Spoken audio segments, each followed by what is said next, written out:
Literally go. I didn't give you a warm up. Action. Action. Oh, are we live? I need Yes, someone. yes, I don't yes, trust any yes, people. Oh, yes, I see you're myself. live, Okay.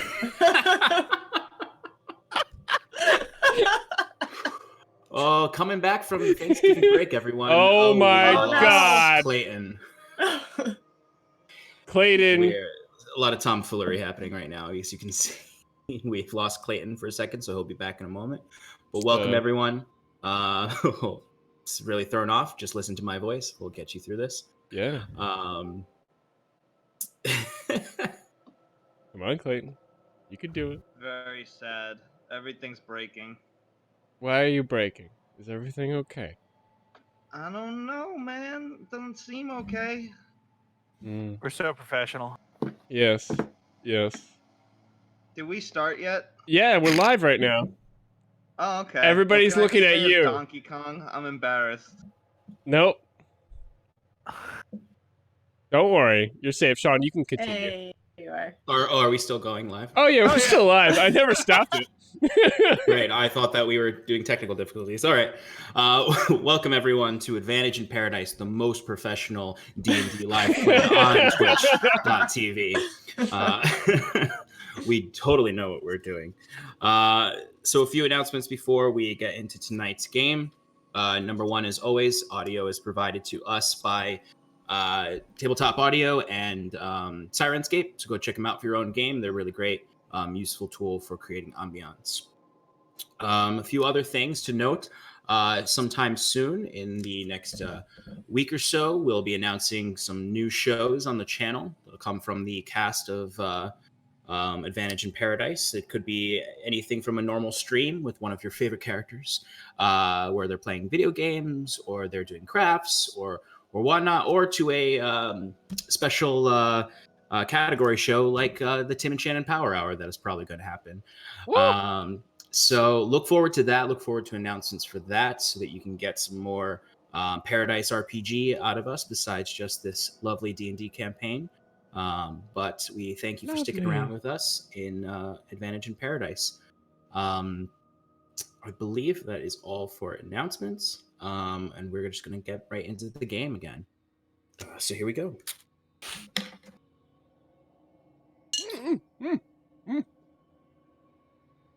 Well, we're good. You're making some timber noises over there. I'm eating. All right. Last we left off, Lord Harrison's feast had been interrupted by interloping assassins.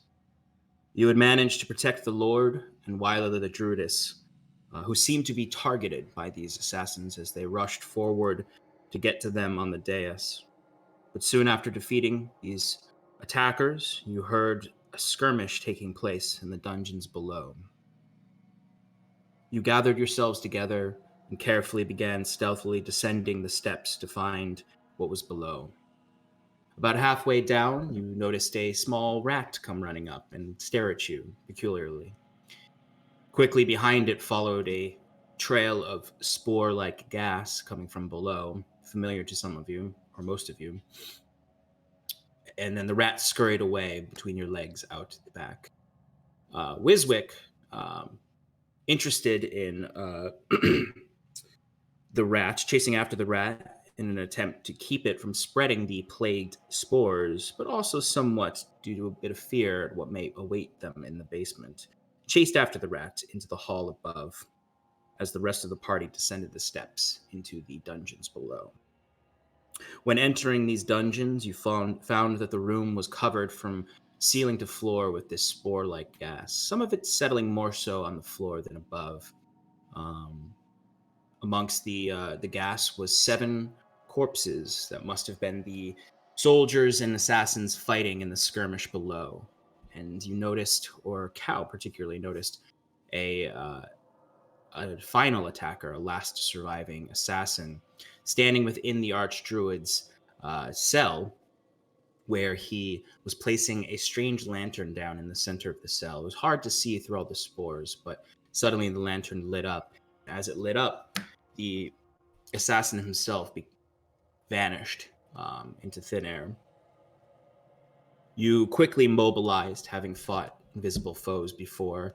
You marched forth to find all the exits and cover them. You immediately began looking around patiently.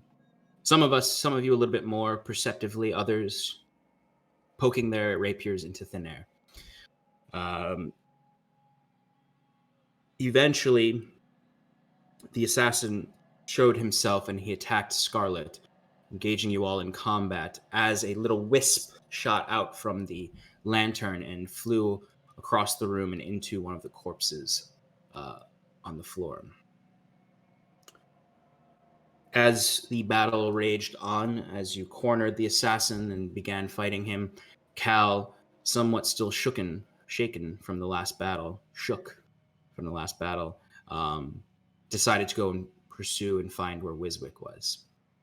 It was at that point he found Wiswick upstairs, who had just attacked the rat he was chasing.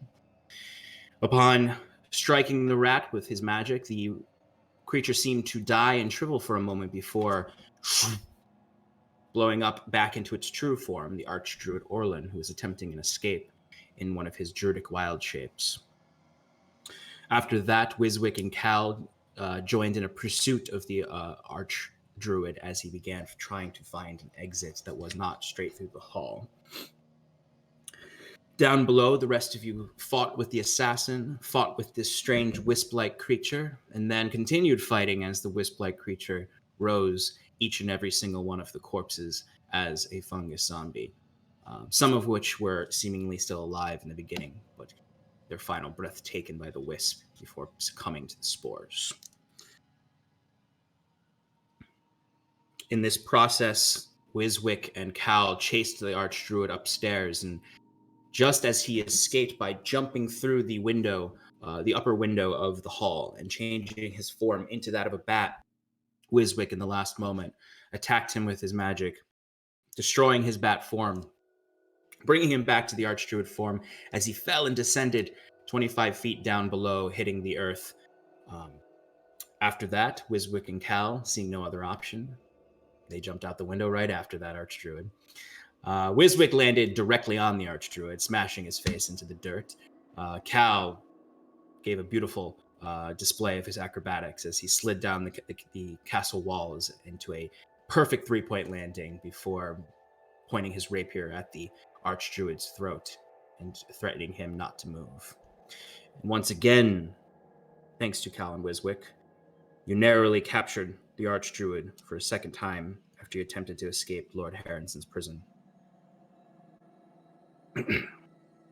What happened next after, of course, your allies below finished off the wisps and the druid, although one wisp did disappear into the walls and is somewhere in this castle, though at the time seemingly harmless.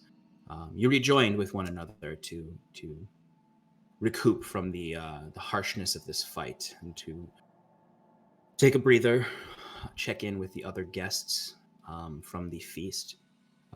You found Wyla, the druidess, tending to those who may have been wounded in the Great Hall.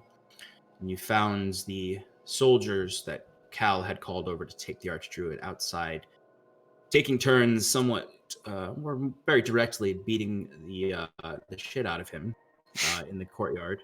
When you found him next, he was bloodied, not just from your own attacks upon him, but from unnecessary beatings from the guards who are now holding him. Soon you found the Lord Harrenson and the captain, who promised you time with the Archdruid the next morning, but said that once that was done, the Archdruid would be seeing his last days as an execution would follow. You checked in with one another. You checked in with a few other folks, like McClear, who was being tended to in the Great Hall, before retiring for the evening. Curon and Wiswick sort of had a moment where they were deciding whether or not to stay up to study more, before Curon frustratedly expressed anger that the mask the Archdruid was wearing had been lost or stolen, as that is what the Lord told Curon. At that point, Wiswick, as we know, had stolen the mask with Scarlet earlier, said that they would talk about it in the morning. Kieran, unaware that the mask had been stolen. From there, you all found your place of rest for the evening.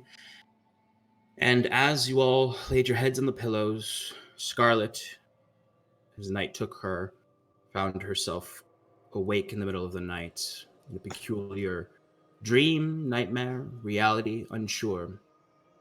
As her room was completely dark, the fire burnt out, and her side wound that she had sustained in the fight, gushing blood out from her. She saw a small, crooked figure in the corner, watching her. She attempted to get up to approach, but the wound made her weak. As the figure gave some threatening messages to her, as she suddenly recognized the face beneath the hood as an old cronish seer, blind eyes, young female face, but weathered, teeth aged, eyes glazed over with cloudiness. As the figure bellowed, the last thing the creature said was, "We see you. We see you." And that's where we're going to pick up tonight. So, for you, Scarlet, we are still in this dream. The last thing you heard as you're clutching your side is the voice of the old seeress that you know from your past, whispering, croning. You're being seen. We see you. We see you. What do you do? I'm gonna look up at the seer, just staring, daggers, pun not intended, and ask her, "Is he alive?" Her demeanor doesn't change. As you see, she's standing in the corner. Her face sort of, there was a slight smirk at that last line she said before you spoke. She doesn't say anything. What you see in the darkness of the room seems to almost become more intense as you hear next to her, very suddenly, a full standing body goes limp and falls out of the shadows to their knees and then splat on the ground in front of you, their face on the ground beside you, blood flowing from beneath them towards you, towards your own blood that is gushing out of your side as you see a familiar face.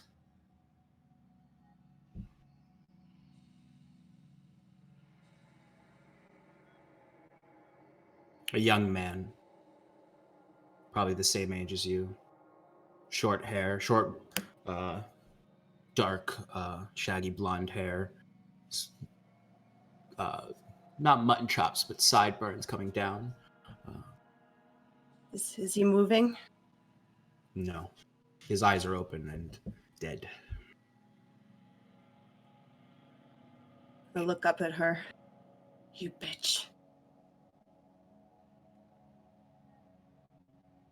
You know what the rules say, what the law says, the king decrees. Crimson Court does not forgive.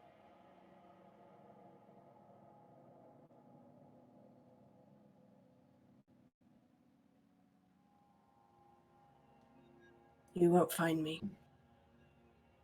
Oh, we already have. We see you.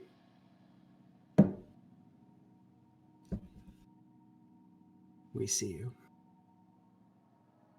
So at that point, you awake in your bed. Fire is burning slightly.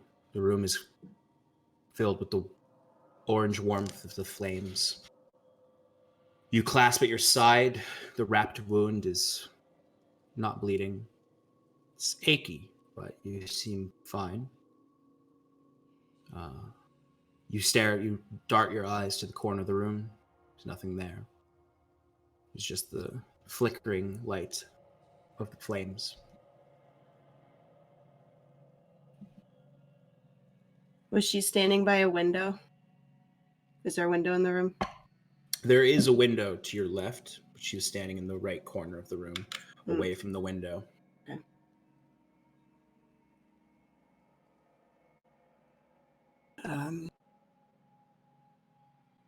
I just start crying.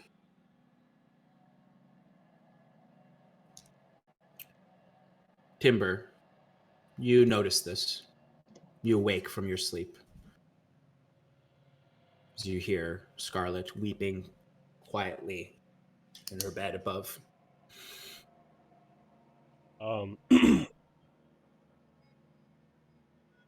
Timber kind of gives her like 5 minutes.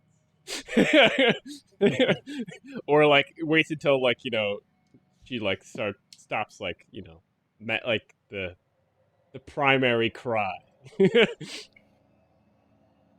The I don't know a good word to say it. Yeah, The I know. First wave the first wave of heavy crying, of heavy tears, before yes. before it slowly descends into sniffles and yeah, exactly that. And Timber would walk up next to her bed, still in wolf form. Or get up and walk up, and then just look at her with like a concerned look.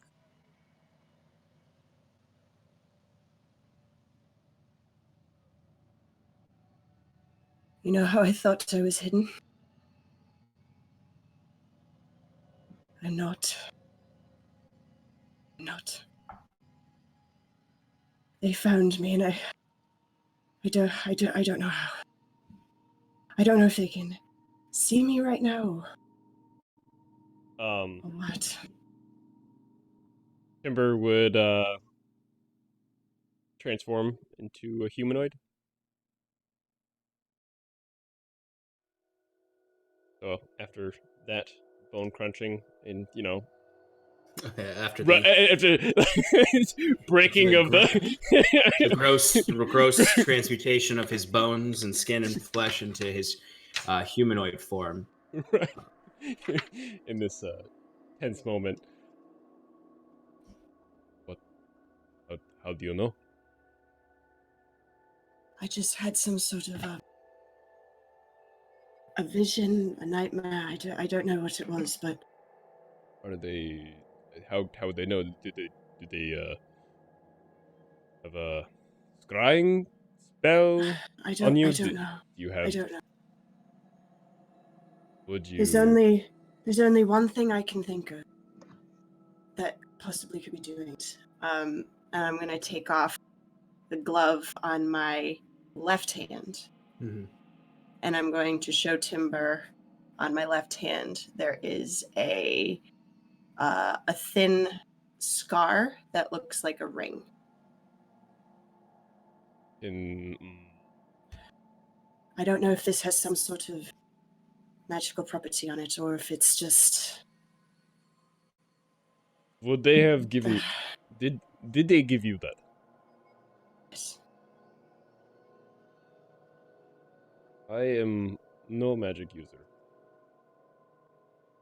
but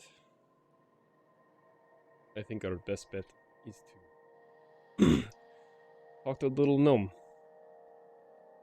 Do you think he'd be able to do something about it?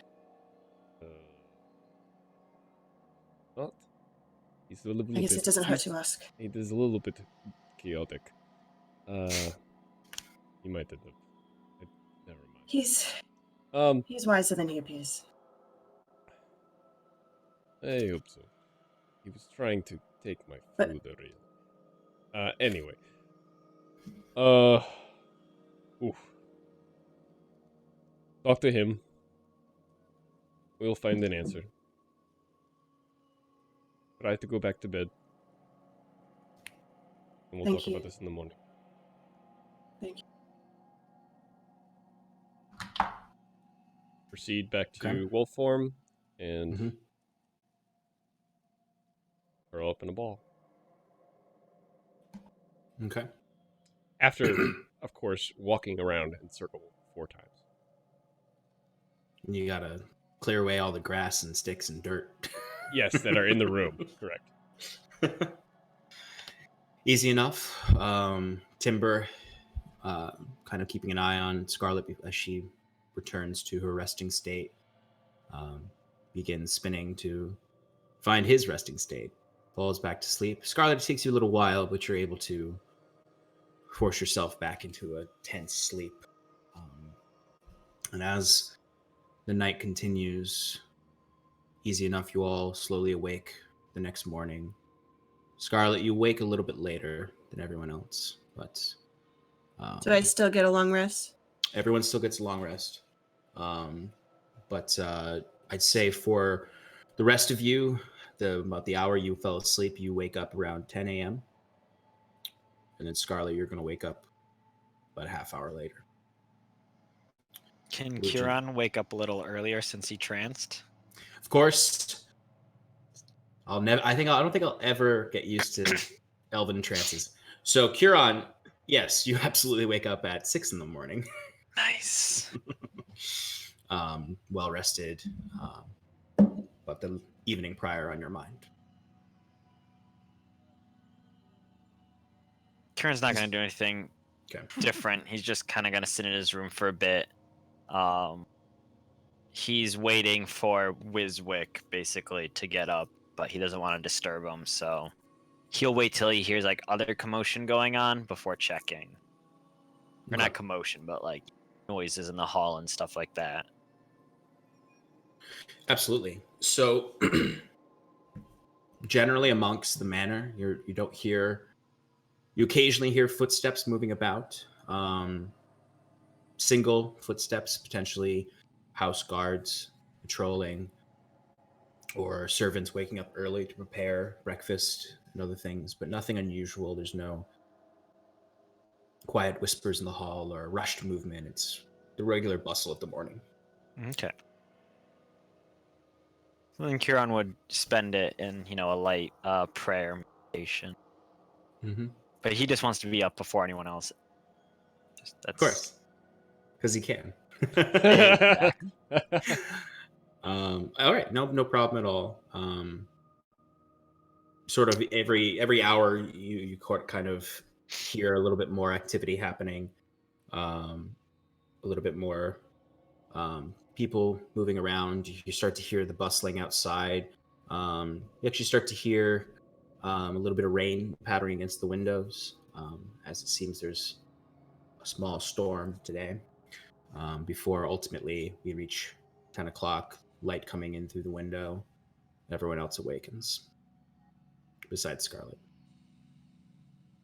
who she'll eventually wake up, though. What would you all like to do? The morning is yours. So upon hearing more people getting up, Kieran would be like, all right, Wiswick's probably up by now. Collect some of like the books and stuff that they'd been going over, specifically the journal that Kieran found, as well as at this point, I have 3 stones. One is for dispelling the darkness. One was I don't think we ever found out what it did. It has some kind of magic attached to it. I think it was like abjuration. And then the third was the sending stone that I just picked up from the guy in the basement. Yes, that's right. Also, player talk. Did we ever take care of that cursed ring you got on? No, that's where I'm also going with my 100 gold piece pearl in hand to go walk across the hall, knock on Wiswick's door. I'll huff and I'll puff and I'll blow it down. Wiswick's also preparing his notes and stuff. He's also collected all of his gold, and he has it stacked up into neat piles of 10s. And he's got 4 piles, and then the last pile is 1 coin short, and it's driving him up a wall. So, Kieran, you walk in to see this? Yeah, I open the door, but like I say, "Oh hey, Kieran," and I continue to stare at my coins. Huron gives it a passing glance before walking further into the room, paying no more attention to this hubbub that is uneven coin stacks. Did you And have go, a nice sweet sleep, Huron? oh, yes, of course. It was much needed after that eventful evening we had. How are you feeling this morning?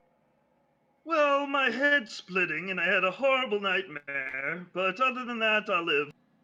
Oh dear, did you drink water? You should always drink water. I hear it's good for the spirits. I don't have much. Maybe you can go get me some? Huron gives Wizook a look that's like, are you fucking kidding me, dude? What am I, your servant?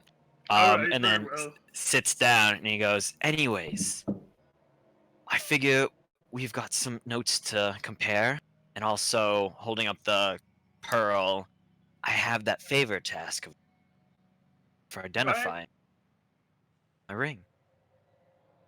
Wiswick quickly grabs for the pearl. Okay. Yeah, Huron relinquishes it. that's a nice little trinket you got there for a gift. It's definitely useful for our means. Yeah, no problem. Let me just whip out this ritual real quick. We wouldn't waste my magics on some simple identification. So hold on. I'll get to work on this right away. As he does that, I have a question. Did you say this pearl is worth 100 gold? Yes. Indeed. All right, I'll work out. I'll work that out. Give me.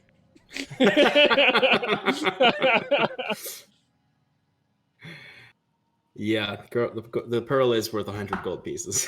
While I'm It has to. runes into my what's it called thing, I ask Kiran. Well, I don't know if you noticed, but I'm looking a little short for my own goals in Magic Conquest. I've been researching this scroll that I found.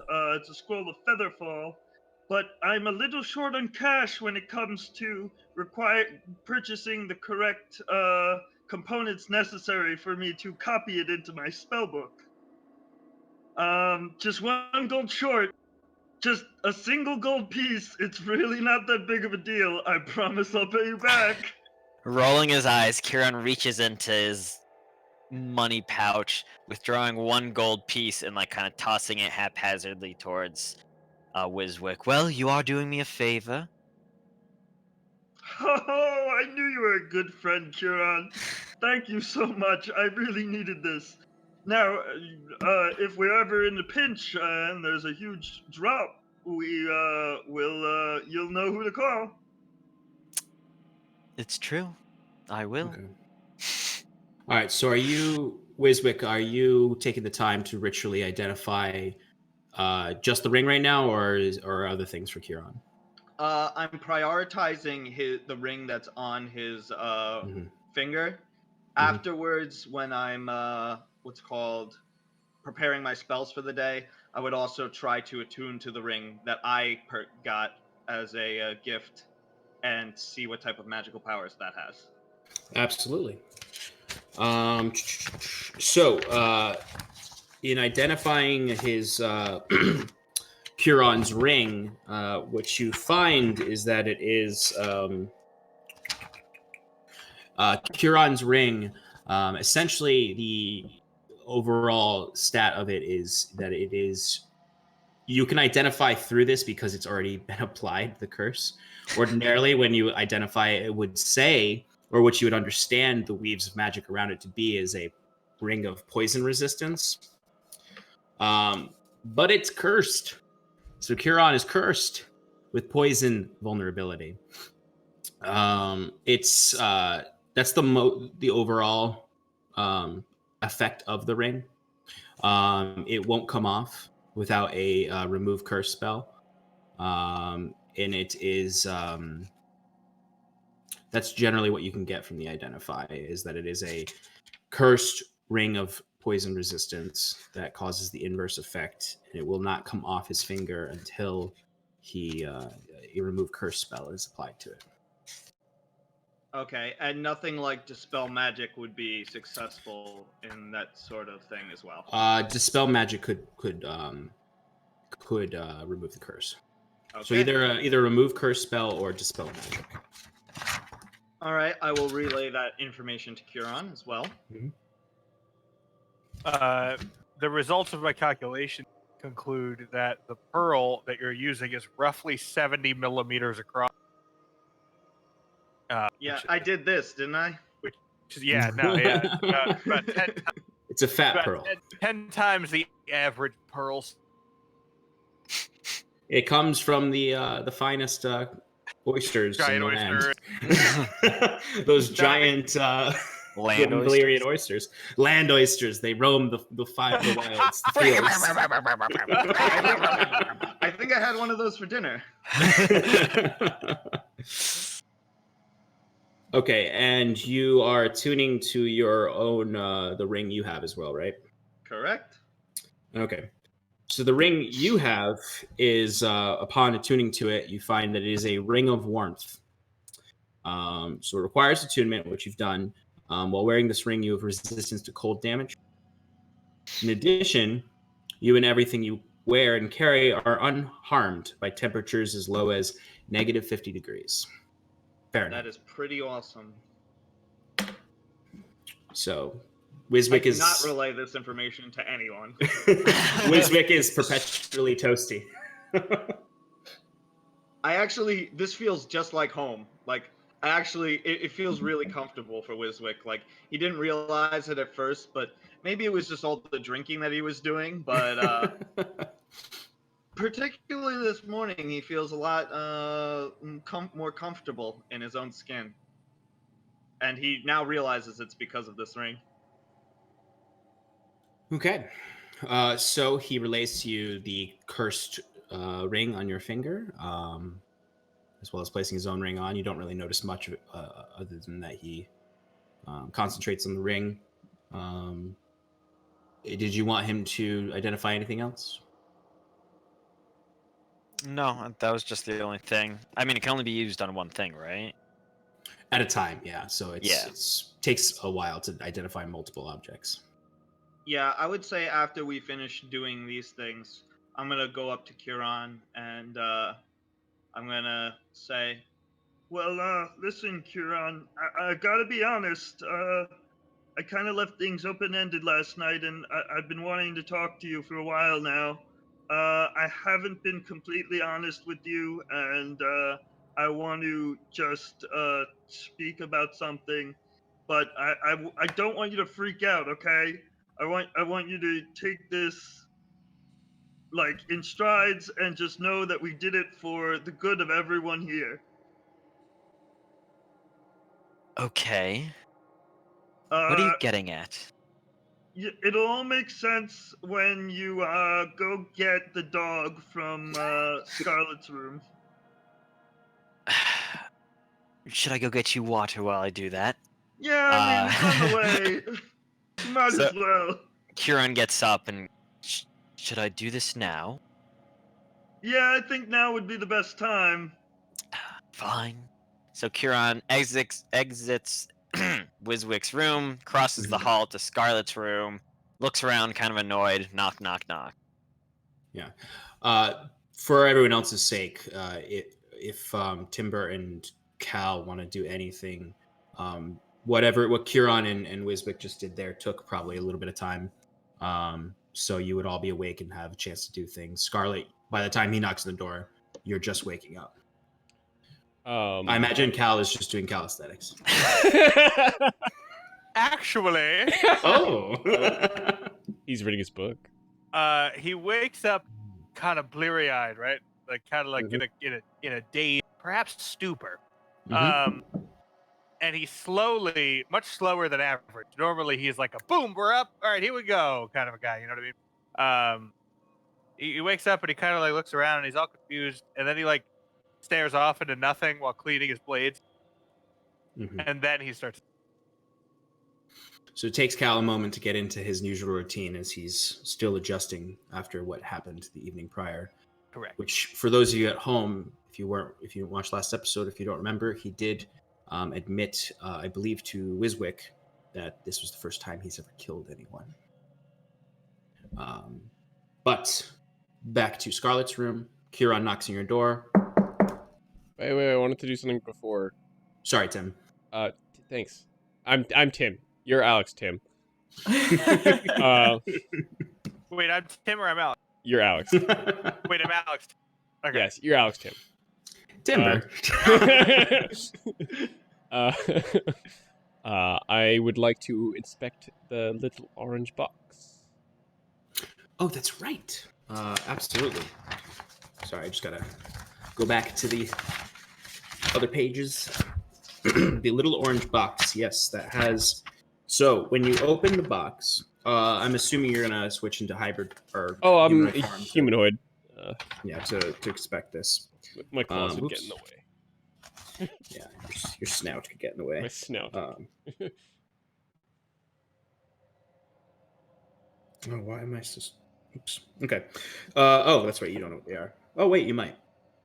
So the box contains two vials of two potions. One is a bright orange liquid with smoke filling the top of the vial. So it has a slight glow to it. It's an orange liquid. It almost looks like it's boiling. Okay. And the top of the bottle has that like lantern smoke covering all over it. The other one, there's another one that looks like a muddy looking concoction. Sort of like the appearance is kind of like the it's mud. I was trying to remember that potion in Harry Potter that looks gross. Polyjuice potion. Polyjuice potion. It looks like a polyjuice potion, except Hurts. sticking out of the gross, muddy gray coloring is you can only see you looking, and it looks like a patch of scales. Like you notice, like, oh, is that a like dried up feather? Oh, is that a whole claw? It's filled with what looks like just like loose, small but loose animal parts. Two potions. Can I investigate or? Yes, you can. You can give me. I'll give you. You can give me an alchemist kit check. Yeah. Because you have an alchemist kit, right? Yep. Yep. So go ahead and give me that. So you can add your proficiency bonus. Yeah. Wisdom modifier. And wisdom modifier. Yeah. Well, one of them is a nat 1. So Okay. the other one is a 21. Wait, no. Sorry. That's wrong. It's a 20. Dirty 20. So you got a dirty 20 and a nat 1. Yes. Okay. So which one is for which? You decide. Sorry, I should have specified earlier. The 20 is for the orange potion with The orange potion. lantern glow. Okay.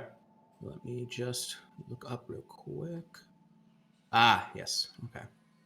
So the dirty 20 is for the glowing potion. This is a potion of fire breath. After drinking this potion, you can use a bonus action to exhale fire at a target within 30 feet of you. Target must make a DC 13 dexterity saving throw, taking 4d6 fire damage on a failed save or half on a successful. The effect ends after you exhale the fire 3 times or when 1 hour has passed. Potion of dragon breath? Fire breath. Fire breath. No, I said dragon breath. Never mind. Okay. All right. Cool. And the other one's just mud. It's you for you. I'll say at the very least, as an alchemist, you know that it's not just a jar of mud. Yeah, it is yeah. a potion. Yeah. Pretty much what you get for your nat 1 is this is a potion. Got it. You look as you inspect closer, you can see what looks like a bit of squirrel tail. That's what you get. It's just got loose animal parts in it, apparently. It's somewhat appetizing to me. I guess as timber, yes, it is kind of looks like a weird werewolf meat cocktail with mud. But It's jambalaya. Yes, Yes. It's jambalaya. No, that's what your nat one gets you. You think it's jambalaya. Okay. Ah, yes, Cajun cuisine, Um, very popular in this fantasy setting. That'll take up all my time Mm-hmm. before the door gets knocked on. Okay, so the door you hear right as you're sort of finishing sniffing the muddy potion, you notice Scarlet has just woken up and there's a knock on the door. I put on my cloak and try to wrap my giblets in the scarf. You don't need to wrap your giblets in the scarf. Remember, you have an extra large cloak. Yeah, I'm just kidding. You can if you want. No, it's unnecessary. Make Bundle them up. I need pants. Pigs in a blanket. Yeah. I open the door. okay. So, with Curon, having Well, actually, seen. before I would normally like peek first before opening the door, just in case Okay, it's so somebody else. Curon, you see through the door the slight form of a very animalistic-looking humanoid, what you can presume is Timber. But this is neither the wolf you've seen before or the werewolf you've seen. This is something in between, wrapped in a cloak, a very large, colorful cloak. Ah, Timber, is that you? Yes. Alex, sorry guys. Alex, could you describe this form to everyone, including the audience? Because I don't think you've actually described it. Yeah, it's only like once before, I think. So yeah, give us another description. Sure. So dark gray fur all around. It's not pretty looking, but if you were to smash a humanoid form with fur of, long fur, it would kind of look like this. It's You're a gray blotchy. Wookiee? It's kind of like a gray Wookiee, if you want it, but not extremely long hair and not stupid looking. How dare you? He's very blotchy with fur all around. So like there's just like bare skin on some areas. One arm has claw, like is more beastly than the other. So one has claws as if he was in his hybrid form, and the other is a normal looking human arm with blotches of fur running up the body. Yeah, it's not exactly pretty. He looks like a messed up human wolf hybrid science experiment. I think a good like reference is more experimenty looking and hybridized in the sense of like disparity between parts. But kind of like I always imagine it kind of like Sabretooth from the original X-Men movies. Kind of like fur in certain places, but regardless, you've never seen it before, and as Alex described it, it's not pretty. Saber wolf, killer instinct. Yeah, well, that's the hybrid form, Clayton. You nailed it. You nailed the originality.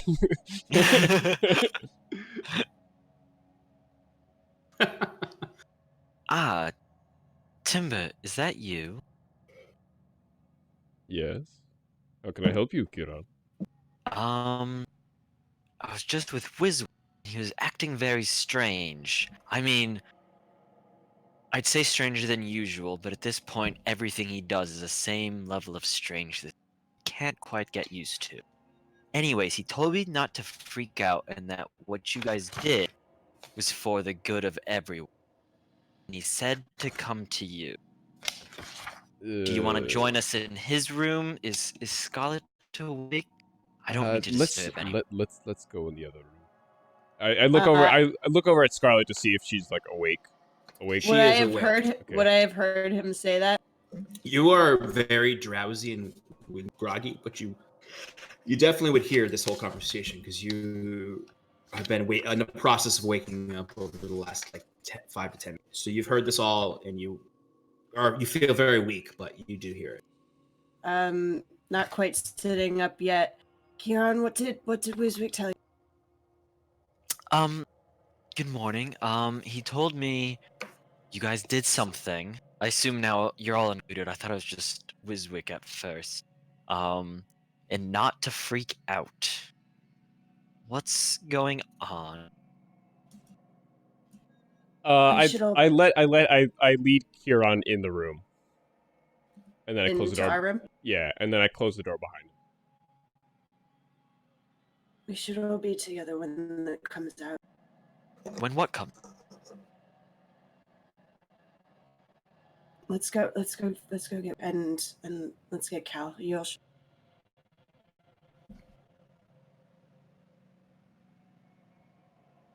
So Kieran at this is like, what's going on? So he walks to the door and he's like, I'll go get Cal if you two want to join Wiswick in his room. Yeah, sure. And Timber. go ahead. No, just Timber opens the door for him. Okay. When Kieran walks out, I want to turn to you, Timber, and just very quietly, don't mention the ring. Just yet. Please. Timber nods. Okay. Easy enough. You all go. You stop before heading to Wiswick's room at Cal's room, right? To get him. Yeah. Cal, is there anything you want to say before being, or anything anyone wants to say before we all just gather in Wiswick's? I don't think I'm gonna go with. I'm gonna keep doing push-ups and be like, I'll catch up with you later. And I'm not looking at him. Do you ignore the knock entirely, or do you actually open and say no? I do. Yeah, I just ignore the knock. Okay. So Cal rejects you. And Well, you- upon anything- if Kieran's knocking and there's no response, he would try the door. Well, Cal, I'll be like, I'm still sleeping. Okay. Kieran would then, apologies. When you're awake, we'll be in Wiswick's room. Closes the door and goes to Wiswick's room to meet up with everyone. And Kieran, I would say just generally that would be odd to you, knowing that what you know. As the person who's always waking up early, Cal is always the next person who wakes up. right. And always active. So that is strange to you. But you all, without Cal, gather into Wiswick's room. Wiswick, they all enter at the same time. Hi, everybody. All right. So, can Hello, someone Dad. please tell me what's going on? Well, I thought you Well, said we weren't going to tell him. Oh boy. Okay, Kieran, here's the secret. The secret is, it's Cal's birthday. Oh, Minor illusion, and I make a big happy birthday sign in my room. That's why Cal's acting so weird. Kieran, like, in his head, he's like, that makes total. He's like, does Cal? I didn't want you to spoil the surprise. Wait, Cal. I don't think he's feeling well. Or does he not enjoy his birthday? When I went to get him, he, said he was still waking up. He seemed not to want to see us. I think he's homesick. I think he thought we forgot because we didn't mention it. Right. I imagine at this point, at the mention of this is Cal's birthday, Timber kind of looks at Wiswick like you told him to come get us. Yeah. Okay. I'm sorry. It's not Cal's birthday. I'm really sorry. Wait, Wiswick, why do you lie to me so? It's really The tough. best of buddies. Go ahead, show him, Timber. Just show him. I was Show really me drunk what? last night, Scarlet. I said some things I well- shouldn't have. While he's speaking, you say? I just take out the mask and I Oh god. So Timber, out of his extra dimensional pockets, pulls out the exactly what it is, the Archdruid's mask, the same strange sigils on it, the same wooden mask, holding it out to you. Kieran would grab it in his hands, and any chance that he just like feels a soft tingle of magic or anything in it? Oh yeah. Power? Okay. No, I would say what it actually feels like though, and this is reference for everyone. Maybe not so much Timber because you're kind of a strong dude, so it didn't feel heavy in your hands. As Not a strong dude. You're a dexterous dude. I guess. And this is accurate for anyone who touched it and held it. It's Listen. very heavy to the touch. Like, Kieran, I'm sorry. no, totally. Go for it. It's much, I'll just say real quickly for Kieran, it's much heavier than this amount of wooden mask should be. And the weight is almost like it's pulling in. Like the weight is more like a gravitational weight, for lack of a better term. Kieran, the reason why I held this from you, and I told the others to keep quiet, was because I've seen the way you've been rigorously searching for answers from the Archdruid, and it hasn't come up well for you, and I didn't want you to fall into the same trap that he fell into. And I know that this mask is the source of whatever evil that caused him to do these terrible things. And I just was looking out for you and looking out for everyone. I didn't want you to do something that would reveal the fact that we may or may not have killed a guard in order to get this. Killed someone? The Lord just said that it was stolen. You killed someone. Oh, at this Kieran puts down the mask and he's like, I would say in that moment, Kieran drops the mask. Actually, Oh. it hits the ground, and it just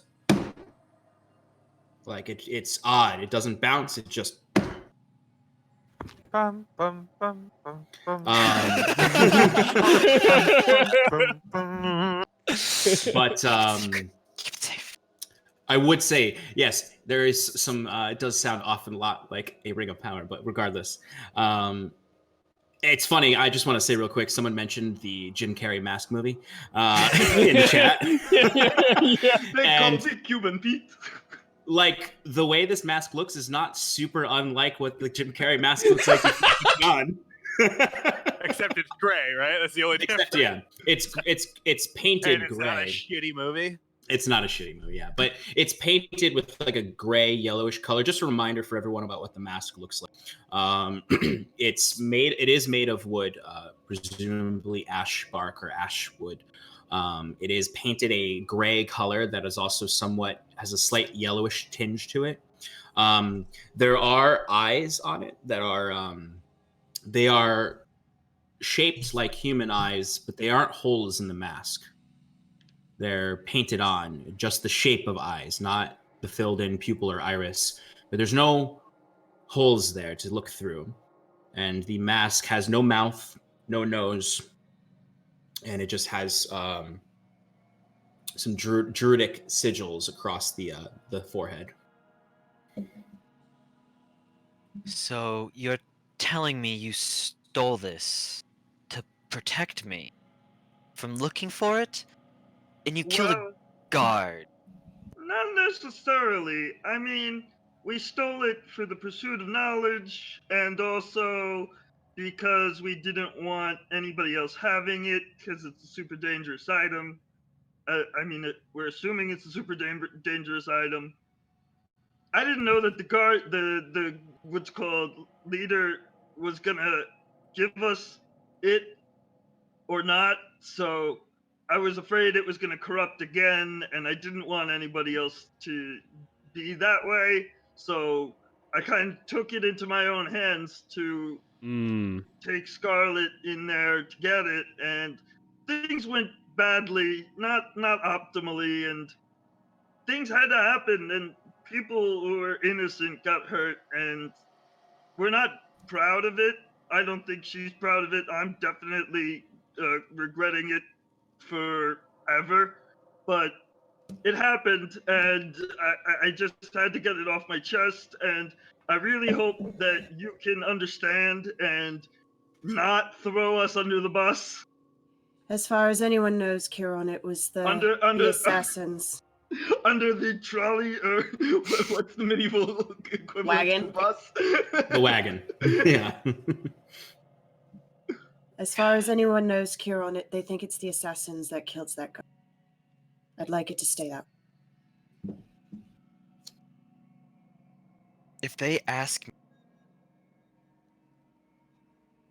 I can't lie for you, but I won't bring it.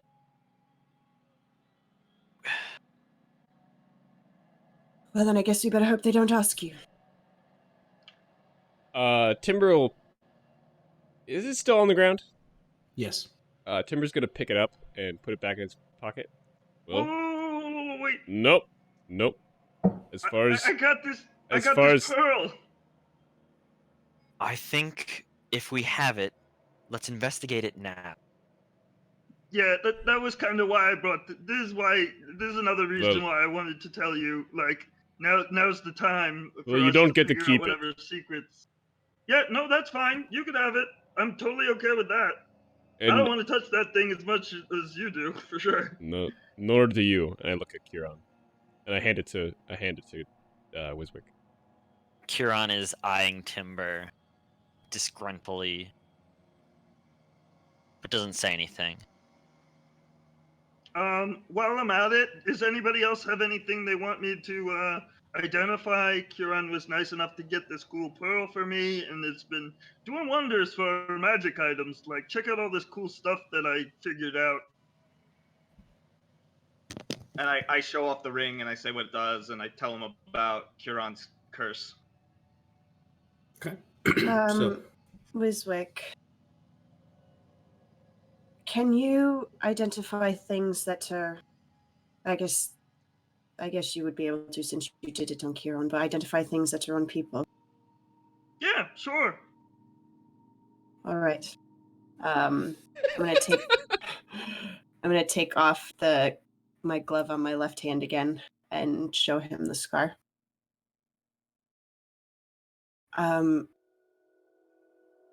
I don't know if there's anything magical about this, but I figured you might be able to tell me.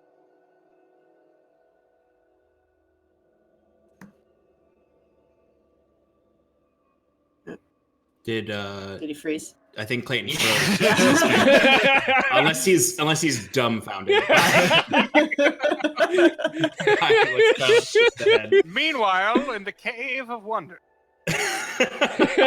Meanwhile, across the kingdom. Our second group gets their start. We all just become new characters. Trying to roll a new character. Hi, I'm John. I'm a human.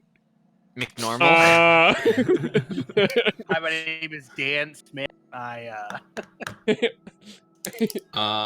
So, I'm an Okay, actor. so Cal is going Sorry. into a second full round of calisthenics. Almost like he's trying to get lost in the kind of labor aspect, the physicality of it. absolutely. And Cal, you're going very hardcore. It's the bleak sun is coming through the window. He's just like seeing the beads of sweat hitting the wooden floors. As you're pushing yourself much further than you normally would. Yeah. Uh, While we're waiting for Clayton, because literally his is the next freaking conversation, Right. the next piece of dialogue. You wanna? Can you bring up the picture of Cal for everyone so they can see him doing ooh, a workout? do you have that set can up? get it I over do to you not right now. have it. Oh, if you can get it to me right now, I will gladly throw it up there. But So So for everyone those, in the chat, how are you? so everybody in the chat, yeah, how are you? So everyone in chat, How are that's you? it. That's a good question, Cal. Someone just asked, "With the beads of water hitting the plank, is it sweat or are they your tears?" Ooh, you can't tell. Oh, he's sweating so much you can't tell he's crying. That's kind of exactly. So it was like if he was outside, he'd be like, "Huh." But for those of you in the chat, just so you know, we are about to, since we have some time before we can get Clayton back online, we are going to show everyone the piece of art for Cal that Tim commissioned. sort of the first step in us finding first step in us commissioning art for all of our characters. And now Scarlet is going to be the next one, and we're just going to kind of slowly get everyone in this so that everyone can get a really great visual reference for these characters. I just sent it in the chat out. Yeah, I'm middle of doing stuff. Yeah, because Just, when someone drops, we kind of go Uh, wild with the yeah. frames. How's everyone doing in the chat? How's your day going? How was your Thanksgiving? Did you have a good one? I made a turkey for my family. It was very nice. You First made time the cooking a turkey myself. I was the man of the house for our second Thanksgiving, and I carved turkey. Ooh. Oh yeah, real patriarch about it. All right, so we got Clayton back. 1 second. I'm committed to I mean, showing everybody. Now that Cal. we're doing this, let's just get Alex is Yes. committing to showing you all the awesome picture of Cal. That's going to is so nice. Very excited for you all to see this. Oh, I'm glad I got disconnected. Yeah. All right. Well, we probably should have. Next time we'll get a better resolution picture. But for now, download it. no, it doesn't look. It kind of shrunk, and then I have to resize it. So we'll post it on social. There it is for all. It's on Instagram if anybody wants to go check it out. Yeah, it's a lot more detailed than that, but yeah. But I can't see it on the screen. oh no, it's not. No. Oh, there it is. Delays galore. Delays galore. I didn't tell anybody this, but I bought my Wiswick miniature on Hero Forge because it was a Black Friday deal. Nice. Oh, they had a Black Friday deal. Awesome. Mm-hmm. For anyone who wants to know, and because Okay. we should give him credit, this piece was Yes. done by an artist from the UK named Edward York, or Ed York. He's absolutely phenomenal, and I really enjoyed working with him. Is he from York? Shout out to No. Edward York, real great. No. Find Hey, him on. I'm the only person from York around here. And that is indeed a You can, fancy hat for a fancy man. Oh yeah. All right, we can. Oh, there it is. Yeah. Clayton's back. You can find Edward York on Instagram at Eddie York, EDDIEYORKE. Great concept artist, character concept artist. We're looking to get as many, if not all, of our art from him for the original character concepts. So looking forward to that. We'll write in the chat how to find him. He's on Twitter with the same name. All right, so brief pause there, brief break. Let's Yeah, get right hope you guys back liked it. into Beautiful picture of Cal with his long cloak and his cape and his lovely hat. Beautiful. let's just go right back real quick. Not doing Cal. Oh, look at that. Scarlet, Beautiful. what was that? yeah. Clay, what was the last thing you heard? Scarlet asked me a question, and that was it. Okay, I can give it to you again. So I took my glove off and I showed you a thin scar in the shape of a ring on my left hand. And I said, I don't know if there's something magical about this, but I thought you might be able to tell me. I take the I'm assuming she's doing this after I finished with the mask. No, I'd say that it's not. It's before you start working with the map. All right, Scarlet, I am going to need to touch your finger in order to see if there's any magical properties that are affecting you. But let me just finish up with this mask first, and you're the next one on the list. All right. Thank you. Okay, so you're gonna ritual cast on the mask. Mhm. Identify. Correct. All right. I would like you to give me a wisdom saving throw. Oh boy. Well, I have advantage because it's a spell. I'm hoping it's a spell. It's a magical effect, so right. Yeah. Oh no. I rolled a 10. with advantage. All right. I was hoping the wizard would resist. All right. So you take the mask into your hands from Timber, and after speaking with Scarlet, you begin ritually casting your spell. The pearl sort of floats above with the feather dancing around it.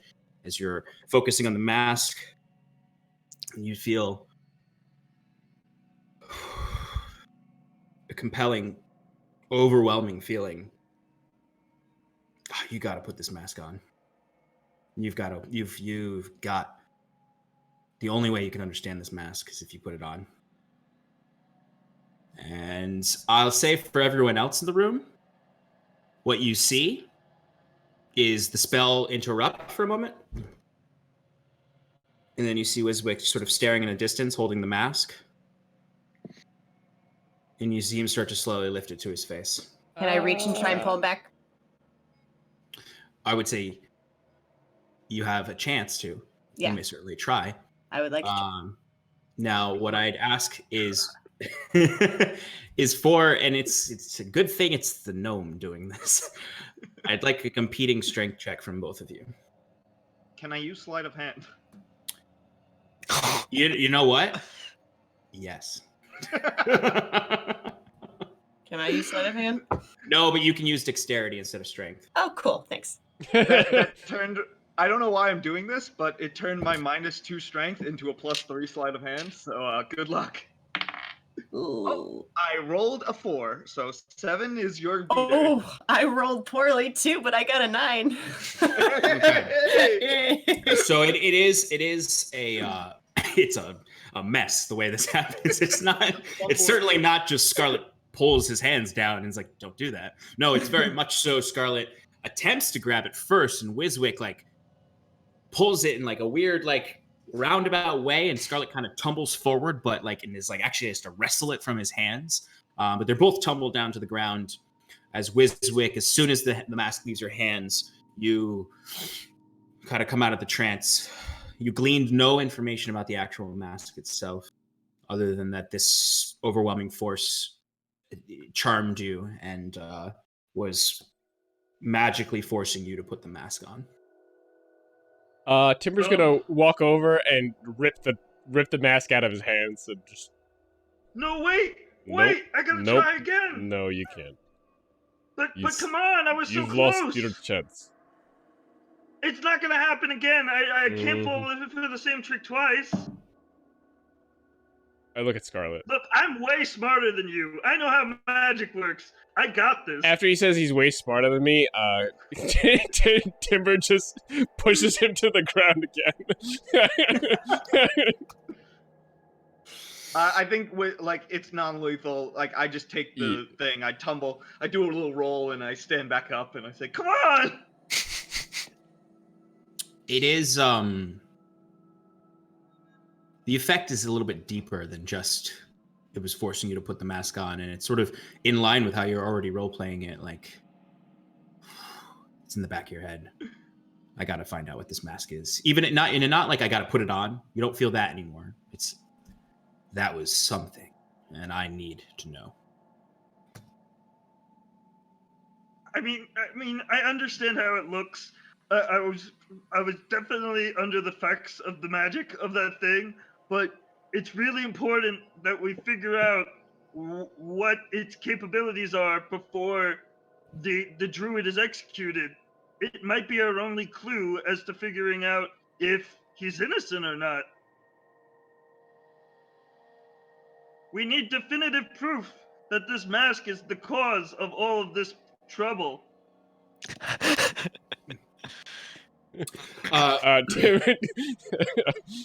Timber is just gonna ignore him and put the mask away, and also look at Kieran while he's putting the mask away. Somebody back me up here. While all this has been happening, Kieran's like kind of like away from the group, like just like observing everything. And upon seeing Timber put it away, Kieran does give a little nod, like, "Okay, we're dealing with something a little more here." Also, he still feels bad about putting on that cursed ring, so he's gonna take that lesson to heart. Don't put on the Archdruid's knickknacks. Yeah. With this, he will point to the Archdruid's journal and say, I believe the more work we get finished on translating the Archdruid's journal, the more enlightened we will be to this overall situation. That good on you, Kieran. That's actually not a bad idea. I mean, I do want to figure out the mask, but if you could find something in the journal, I guess that might solve our problems. I've actually got a lot of stuff on my plate. I'm completely swamped. I mean, I gotta figure out this mask. I gotta figure out Scarlet's thing. I gotta add some new spells to my book. I mean, I also got this vial here. Answer and I the pull out- Scarlet's question. Das ist wie all of it. Oh, yeah. Okay. I mean, yeah, we got a lot of work to do. So I begin to do Scarlet's thing. And what exactly are you doing to the I'm going to hold her hand. Well, I begin doing the same identify process as I've been doing, where I draw a magic rune around myself or on the ground, and I take her hand and I put it into the magic rune, and I hold her finger where the scar is, and I begin chanting the incantation to cast the spell. Okay. And the general idea of identify, so you don't have to look it up. You read my mind as I was looking it up. If you instead touch a creature through the casting, you learn what spell, if any, are currently affecting it. So if she is affected by a spell, I am going to figure out what it is. Excellent. That works.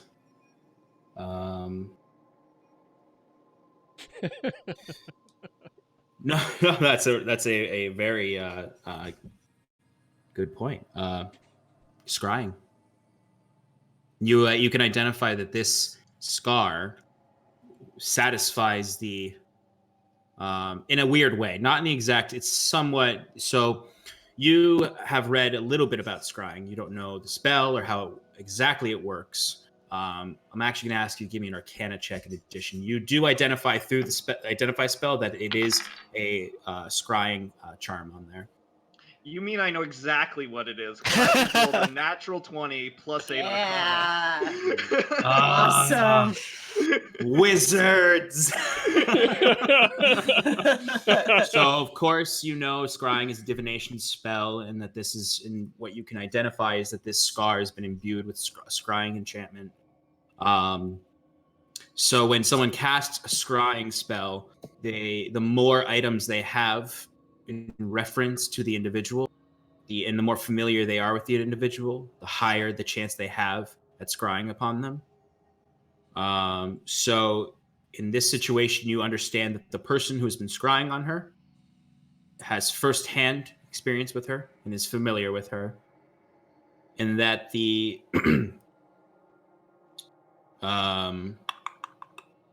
that the scar is sort of a twist on a part of the spell. So you have a better chance of scrying on someone if you have a piece of them, a body part, lock of hair, a bit of nail, or the like. But this enchantment is customized in the sense of this scar is almost in place of that, in the sense of the knowledge of the scar upon the ring finger of the left hand is in place of that, which makes it incredibly difficult for Scarlet to resist being scryed upon.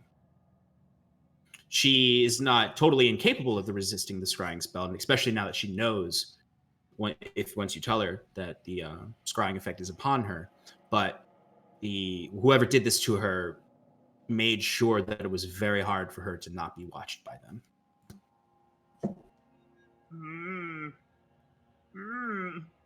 A competent spell indeed. You must have had a run-in with a powerful magician. Not unlike myself. Of course, the Great Wiswick has a solution for you. Actually, I have two, but one's a little nastier than the other. What is it? Are you gonna say cut off her finger? Well, I mean that's definitely Plan B. Anyway, this is a scrying spell. It's made by someone. It's been customized sort of with a strange magic that I'd love to learn more about, but it seems to be connected to the scar on your ring finger. If you were to remove the scar in some way, it would make it harder for her to trace you. But there are other means as well to attempt to avoid this spell that's affecting you. Unfortunately, it's something that they could probably track you for an indefinite amount of time. It's very difficult to escape. My only other option would be to cast a spell that has been long known from my people. It's actually one of our specialties. It's known as non-detection. Oh. It's a great spell. It will completely eliminate her ability to track you, but unfortunately, it takes some time. It only lasts about a day, maybe 8 hours, and it has quite a cost. You're gonna have to find me some diamonds. That sounds expensive. Well, I mean, it's just diamond dust, but it's better to have a lot of it, in case we gotta keep casting the spell. All right. Well. Also, who doesn't love diamonds? I mean, am I right? Kieran is Don't not we amused. know a gem cutter? Two of you did meet a gem cutter the night prior. Brigitte. Begeet, yes. There's also the small little tidbit that I have to level up in order to get the spell. They don't need to know that. A small tidbit that he does not know the spell. I'm not gonna say that out loud. He knows all the spells. Oh, just it's not... rather common. I just don't know this one. All my people know it. I said my people know it. I didn't say I know it. Oh, well.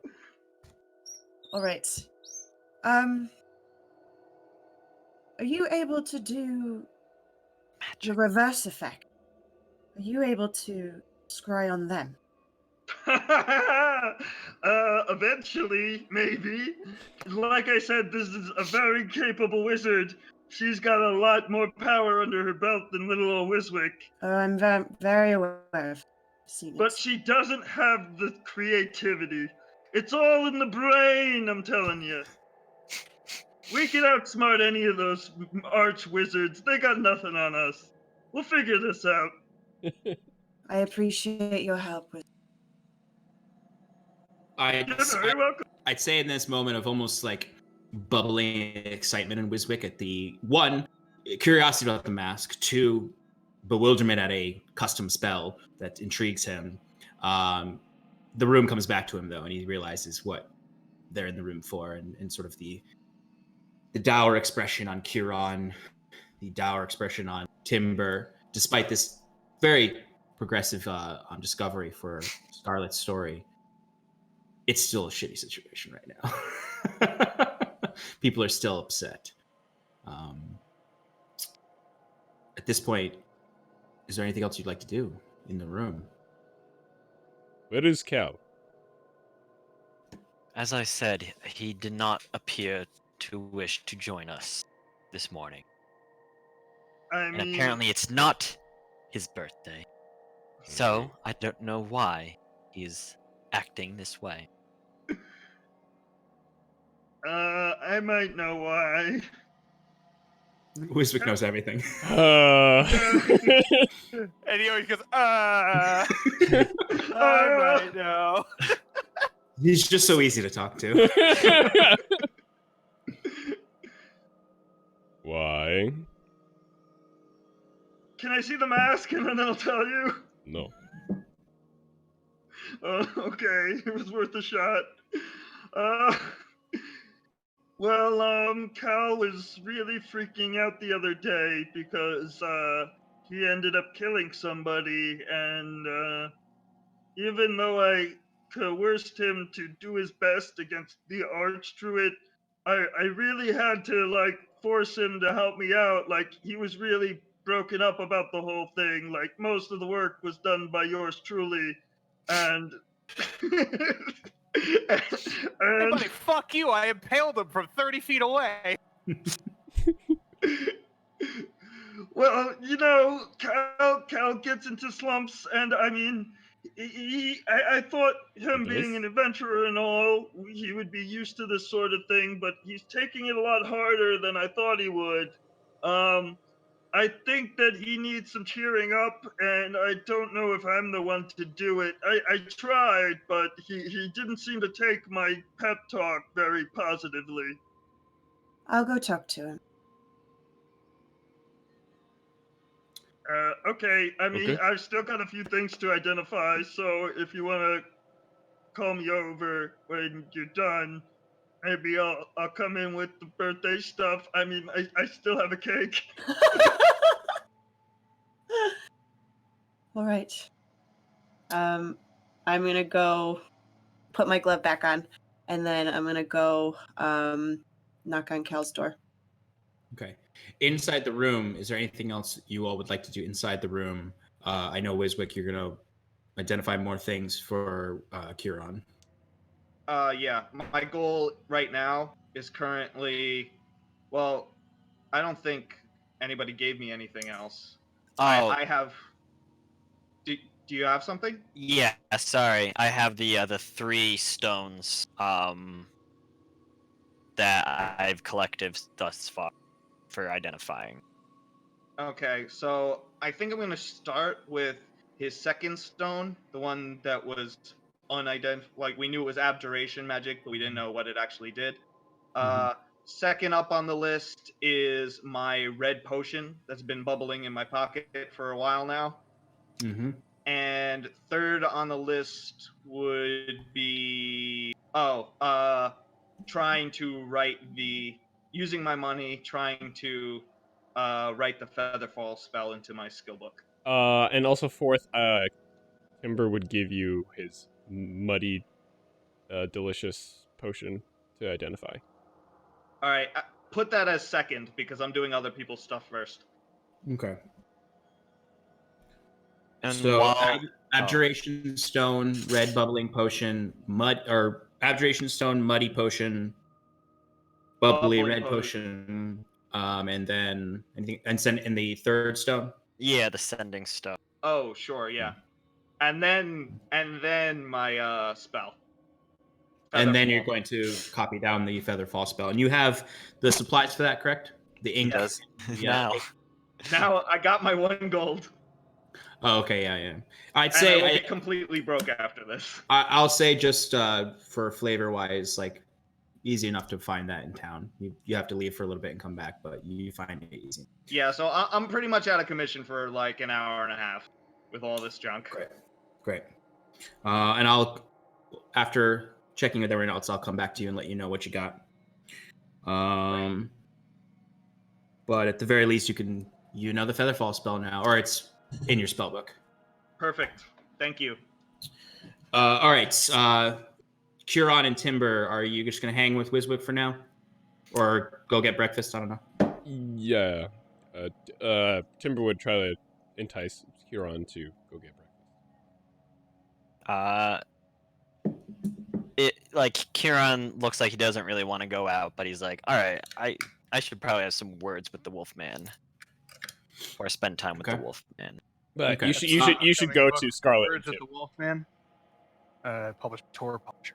Yeah, I'm going to do Scarlet and Tim first, but after that, we're going to touch back with Tim and Kieran, who, easy enough, just for expedience sake, you find servants downstairs, and it's very easy to request some food from them. They know you're guests of the Lord. I have a question for you, though, Timber. Are you wolving, or are you I am wolving. I am wolving.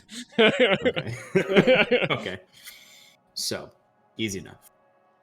Scarlet. Can I ask Wiswick one question before I go out the door? Sure.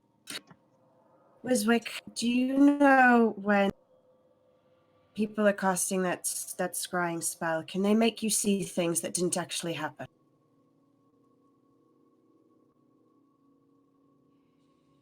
Have you been seeing things that haven't happened lately? Have you been hallucinating? No, I just saw something It's God's that birthday. I saw something that I really hope was not true. Well, that's quite concerning. I don't believe that this spell has anything to do with your hallucinations. I mean, I don't understand how this magic works precisely, so maybe there's some sort of caveat that I missed, but I feel like I have a great understanding of what's affecting you, and that really shouldn't be affecting your sight, or doesn't have any illusory properties of it. So I think you're good. I mean, are you good? I'm just gonna shake my head and walk out. Wiswick, as she's sort of leaving, I would like you to give me a quick Arcana check based Okay. on her description of what was happening to her. 6 plus 8 is 14. 14. Yeah, not quite. You know you've heard of spells that may be able to alter thoughts, memories, visions, or whatever, but you're not quite sure what it is. All right, Scarlet, checking in with Cal. Yep. Cal, Cal is doing shirtless handstand push-ups. I don't know why shirtless. So Showing when, his his ripped bod. when you go inside, Cal, I would like you to give me a strength saving throw. It's a 21. You maintain your vigor. Just because of how hard you've been working out, I need to check in with you there. But you're crushing it, dude. Although it's sad push-ups. My face has not changed, and it's just like completely blank. Just doing push-ups. So Scarlet, you see him doing this. You see on the floor it's not like covered in sweat, but like you can. Gross. He is covered in sweat in a way that he's been pushing himself really hard. You see his still blood-stained clothes from the evening before laid over on the side. His rapier is on the bed, but it is perfectly clean and pristine. As he is doing handstand push-ups up, you see the silhouette from the window light. I would flip over if she opened like a stand up. Drops down and stands up quickly. And I kind of like, you see me assume kind of like a forced kind of pleasant face, just like, Miss Scarlet, can I help you? came to check on you. I heard you had quite an evening last night and might not be handling it well. Well, I'm sure we all had quite the evening. I don't want to. It certainly wasn't all me. He says, like, like you could tell that because I'm not playing this well. His tone is very forced. Like it's very like I'm. Like, is it obvious that I know you're not being genuine? You could probably see the pain in my eyes. Yes. Yeah, very very much so. Cal's expression. It's the voice sounds like Cal, although it is somewhat forced, but the face is not reflecting what he's saying. And how are you? Apologies. Not well. But I don't want to talk about me right now. It's not every day that you get your first kill. You see his face drop. No, I suppose it isn't. Thought you might want to talk about it. He sits down on whatever sitting surface available. Better chair. Yeah, whatever I was against doesn't matter. Sure. Well, it's That's not what I imagined we would be doing. I suppose I don't know. It's Caught everyone certainly. by surprise. I suppose that's fair. It's just it's not what I trained for. And it's not certainly not what my master taught me to do. Well, I suppose it is what he taught me to do, but it's not why he taught me. It's something I said last night, and something he always told me was critical to the bladesman's art. Was to always draw your blade with a clean conscience and clean hands, and I don't know if that's me anymore. You did what you had to in the situation. You didn't do it on purpose. Well, it's not. I don't know if that matters all that much. And you see him. You can see tears in his eyes at the point. It's Go ahead. it's not. It's not that. I mean, I know we were fighting for everyone, but it doesn't seem to help. Well, if it makes you feel better, I killed someone on purpose yesterday.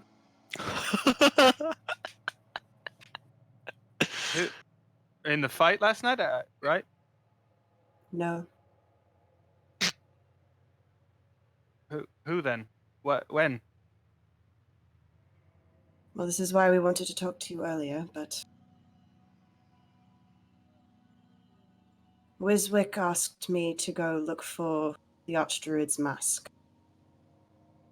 I found it, and then the guards found a body.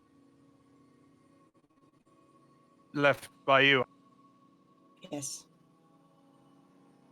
And I can't stop thinking about it. What? Why? Why did you? Not why can't you stop thinking about it, but why? Why did you do that? Out of habit. Cal is a little. Oh, sorry. Go.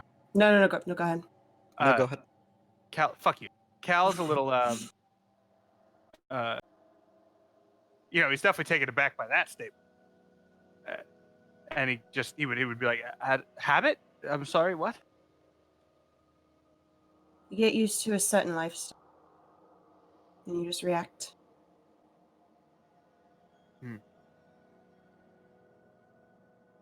What I'm were not you proud- doing before we met then? What?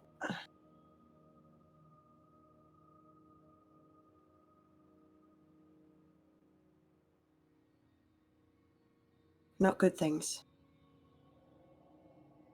I used to be a good person. I don't think I am anymore.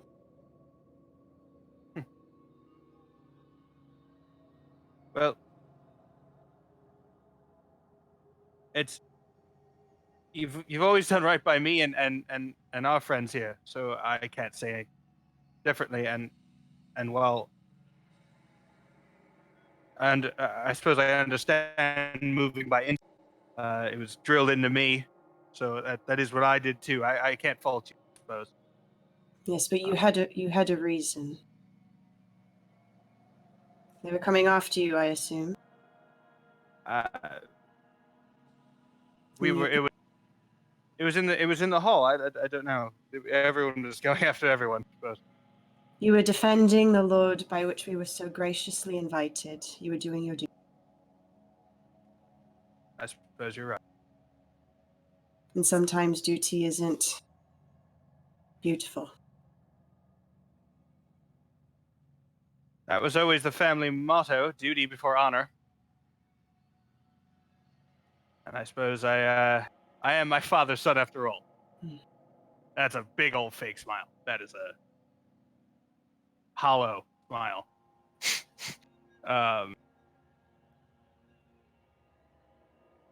Miss Scarlet, I don't know if either of us can be helped, but I suppose the best we can do is try.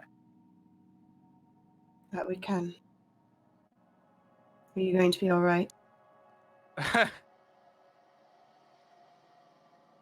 I Suppose we'll see. It does take time to not think about it. Mm. Actually, you never really stop thinking about it. It takes time to get used to the thought. Understood. And you can see Cal's maybe starting to get a little like he's trying to pick himself up a little bit, and so he's putting on like more of like a like he's like, well, Miss Flexing? Scarlet, I suppose if you ever want to continue this conversation, Cat, for now maybe we should join the others. I think that's a good idea. He claps Just- her on the shoulder. Aggressive. Okay, fine. What would you want? What's the better verb there, you piece of shit? I'm in the middle of a moment here. John, you're muted. You're muted. We've gotten some recent HR complaints on Stefan. Medieval times. Stefan, you need to report to sensitivity training ASAP. My boss. Do we want to view HR? Do we No, want to Alex, I don't want to view we're good, HR. I don't want a wristband. Alex is our HR department. Oh, I thought Scarlet was being scried on because of HR. The old hag in the corner is actually our head of HR. But anyway, it is a tense moment. Scarlet, you sort of watch as Cal kind of maneuvers away from you to get cleaned up and ready for the day. You leave kind of expecting to meet you down below with the rest. Down below, Kieran, you're enjoying some greens brought to you by the servants. Or bread. Or bread and Oatmeal. greens. Oatmeal. Mostly. Mostly. Yes, I'll say you have some greens and you have mostly oats. What more could we want? And Timber's And Timber, you're beside him. And they have brought you some meat. It is nowhere near the quality you've enjoyed before, but it is kind of the gristle of the morning. Is there anything you two would like to do before letting Wiswick know about all the items he just identified? you can play 20 questions. We don't need to do that. we can presume that you did play 20 questions now. Because Timber can essentially answer yes or no unless he's going to do his weird clawing in the wooden panel of the lathe. I will say during breakfast, if we're like at like a table in the Great Hall or something, Yes. Kieran would be occasionally saying things to Timber. Nothing like substantial, but like for anyone watching, Kieran is now more openly conversing with a wolf. For the servants passing by, you do notice occasionally you get a peculiar look from one or two as you're kind of just mentioning things to the wolf, who occasionally they also notice is nodding and shaking his head. Wiswick. So, of the items that you have identified, are you also identifying? I mean, I know you know what it's doing, but are you identifying Kieran's the first stone as well? Wait, the first stone was the... Yeah, let's go for it. Why not? Yeah, it's adding 10 minutes. Who cares? So the first stone, it does exactly what you would think it does. It pushes away magical darkness in a 5-foot square around the individual holding it. But it's only that 5-foot square, so they can't see through the darkness. It's just a way to move through magical darkness, where in your own personal space you can see what's around you, but you can't see through it. So it's not like having magical vision and seeing through darkness. But Quick question: is that a radius of 5 feet or? no, it's your literal personal 5 foot. Okay, gotcha. You're pretty much just upon yourself. You can hold it out in certain ways to try to get that extra 5 feet around you to see if you were walking through and you wanted to see a little bit Right. further. But you can only see, I'd say when it's on you, it's within that 5-foot square, but you Okay. can lean it out in any 5-foot square direction to see beyond a little bit. Gotcha. Could a bat pick it up? That's a good question. I'll have to look into. Okay. Just keep that in the back of your mind. I am actually going to write it down right now. How much can a bat weigh, and how much should I make this stone weigh? It's not a very big stone, so I imagine if the bat can pick up a certain amount, I'd allow Jet to be holding this stone. It requires no attunement. Bat. Okay. Actually, I probably shouldn't say that because I don't think there even are fruit bats in Underdark. Probably not, but anyway. I bet. The red bubbling potion is actually, you're pretty ecstatic when you find out because it's a very powerful potion. It's an elixir of health. It's a rare, very rare potion. When you drink this potion, it cures any disease afflicting you. And it removes the blinded, deafened, paralyzed, and poisoned conditions. Very cool. The sending stone is a sending stone. So you identify that it is one of a set of two that can be communicated between. When the user utilizes it, they can essentially cast sending to whoever the partner stone is. Similarly, vice versa. So, and this was, well, I guess Kieran didn't explain where he found this, but you identify that as a sending stone. New stone, who dis? The other stone that you found is the enchantment upon this stone is a protective spell that it has, as opposed to the anti-darkness stone, which is just sort of an item that has perpetual effect. This one is a one-time use, and it is exactly as it would sound, an abjuration stone. The stone gives the user who uses the spell or takes up the charge of the stone, and they will gain the benefit of bark skin for up to 1 hour. Nice. So writing that down, Alex? Kieran, these are my stones. Oh, barkskin was the stone. Right? Yeah. Kieran's second stone is bark skin. And that, is it rechargeable or is it like, does it have a certain... It's not rechargeable. So it has, right now, as you identified it has one charge. At dawn, it re-ups 1d4 minus 1 charges, with a minimum of 1.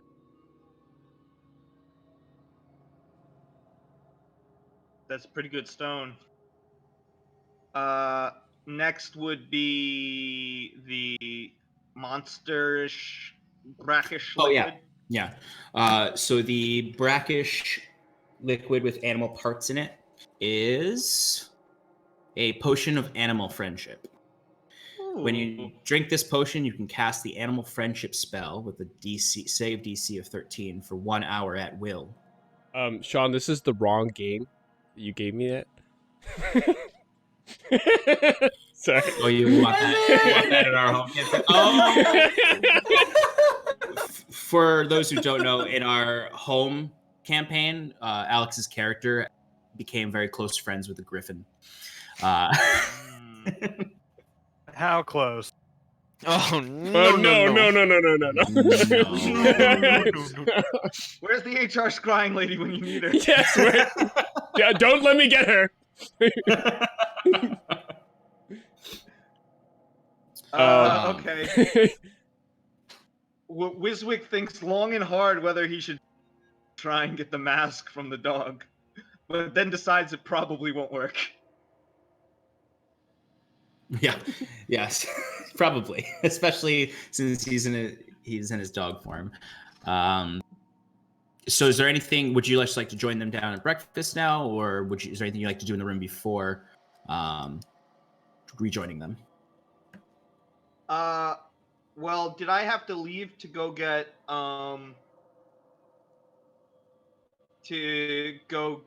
like some stuff Oh, to yes, for my actually, book? yeah. You definitely, so I'd say after identifying things, you would have stepped out to go get the proper paper and inks and whatnot and everything to record your Featherfall spell. We don't have to RP that, easy enough. There's a general store in the circle of the market. I'll just say for reference, you do sort of notice a tension in the town, of course, after the evening's action. You notice a lot of people are off in the circle of the ash that you actually haven't, none of you have actually gone to yet, where there's a lot of people heading in that direction, kind of carrying supplies and whatnot. People are kind of, they all look very hard at work. Like there's some significant work being done right now in recovery or something is what it seems like. But easy enough to get your belongings, come back, write down into your book. I'd say by the time you're done with your identifying and your copying of your spell, it's closer to lunchtime actually. All right. Which granted, you all woke up pretty late and spoke for quite a while. So really your Huron and Timber kind of had brunch. But by the time you're finished would be, before you're finished, I'd say Scarlet and Cal would have an opportunity to go down and join Timber and Huron before Wiswick would join them at the end of the conversation. So Cal and Scarlet. Yeah. Scarlet, you get down there first. Cal very shortly follows. Look who I found. Good morning, friends. How is everyone today? Ah, Cal, lovely of you to join us. It's Yes, been apologies. Oh, apologies. I give them the bow to equals, so like a light. Kieran like reflectively like bows with him. It's been quite the morning. It has been. Did everyone sleep all right? Yes. You? Excellent. I slept quite well, thank you. I do have a question. Actually, I ended up oversleeping. Apologies for that. But I do have a question. Did everyone else know that Timber is not really a wolf? It has come up. Yes. You see Timber was scratching behind his ear and at that point goes, I don't. I think it was in the blur, the whole fighting. All of a sudden, he was a wolf, wolf man, and he did you all threatened know me that? not to tell anyone. So apologies. He is scary. Okay. I look at Timber, and I'm like, what's your name? Is it Tim? Is your name Timber? Is that like your wolf name? Like what? How does that work? Timber looks at Scarlet to answer That's him. his name? Okay. So So you we're- two met previously. You've known each other for a while. Have a few weeks. Not very long, but long enough. So what exactly is he? What are you, Tim? That's an excellent question, and one that I would I very don't- much like answer. Mean to be rude, of course. Timber's looking at the floor like, oh my god. Timber, I will say the servants passing by, occasionally you make eye contact with them and they scurry away very fastly. As it dawns on you for a moment, all of these people also saw you as a werewolf the night before. Ah. Oh.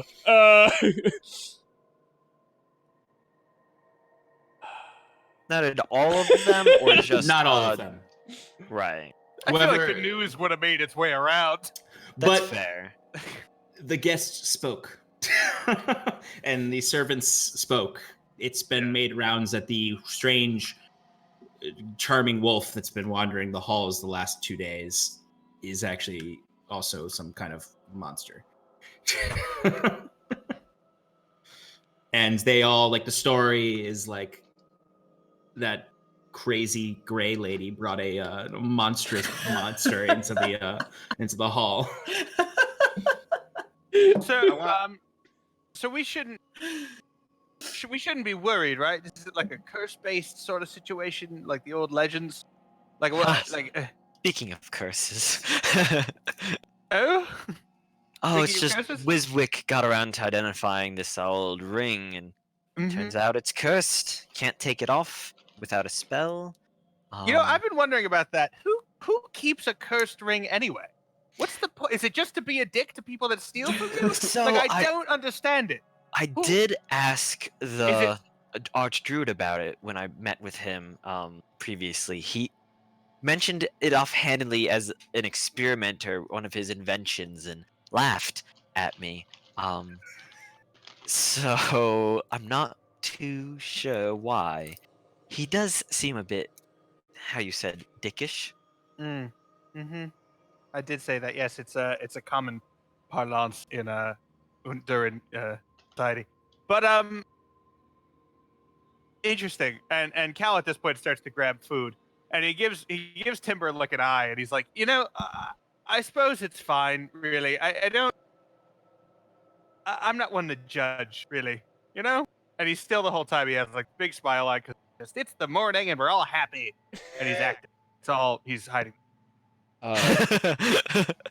Timber is I'm not projecting it at all.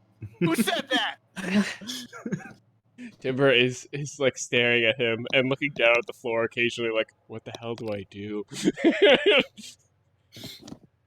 Yeah, Timber is uncomfortable. his wolf ears are back. Tail is He's down. Yeah. So yeah, there's plenty of food that's kind of brought out, hesitantly by the servants as they avoid Timber, and kind of just generally feel strange about you, and they're all kind of quiet and avoiding eye contact. As you're all not from around here, and things were not good before you got here, but are seemingly much worse since you've been here. But it's around noon at this point. I'd say Wiswick, if you haven't already been here, you show up at this point. I think it'll take a little longer. Okay. Maybe just walk around the what's it called, the castle or the manor that we're in, and pretty much just look and see what other people are talking about, kind of like snoop around, and if possible, maybe spread some rumors.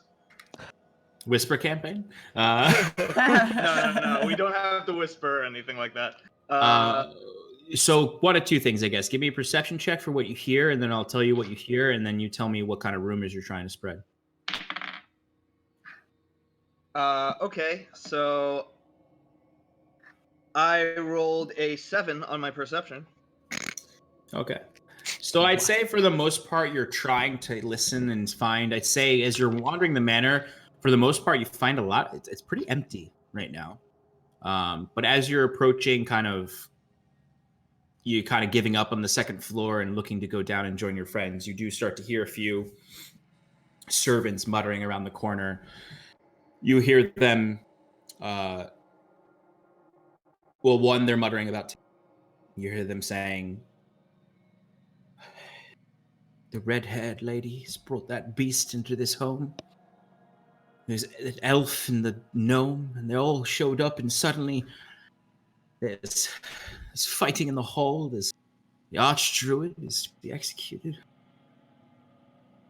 I don't know how much longer we can deal with the Lord's friends, these people he brings around. I'm going to try and I just casually walk towards them. I don't take this standing down. I just go. No, it's not. You should really get your facts straight. Not all of us are so bad. I mean, there are a lot of terrible things, and we're doing our best to stop them. But you should be careful of the devil dog. If it doesn't eat enough meat, it'll go feral. Give me an intimidation check.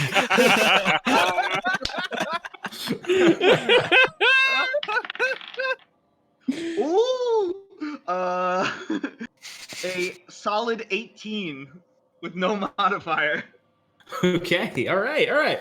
So you see the man who was talking. He's one of the servants. He's talking to another servant, a young woman, and he's just sort of like, they're all flabbergasted entirely. He's like, I didn't mean, yes, of course, I didn't mean no offense. We'll feed the demon dog his meats. Go get the dog more meats.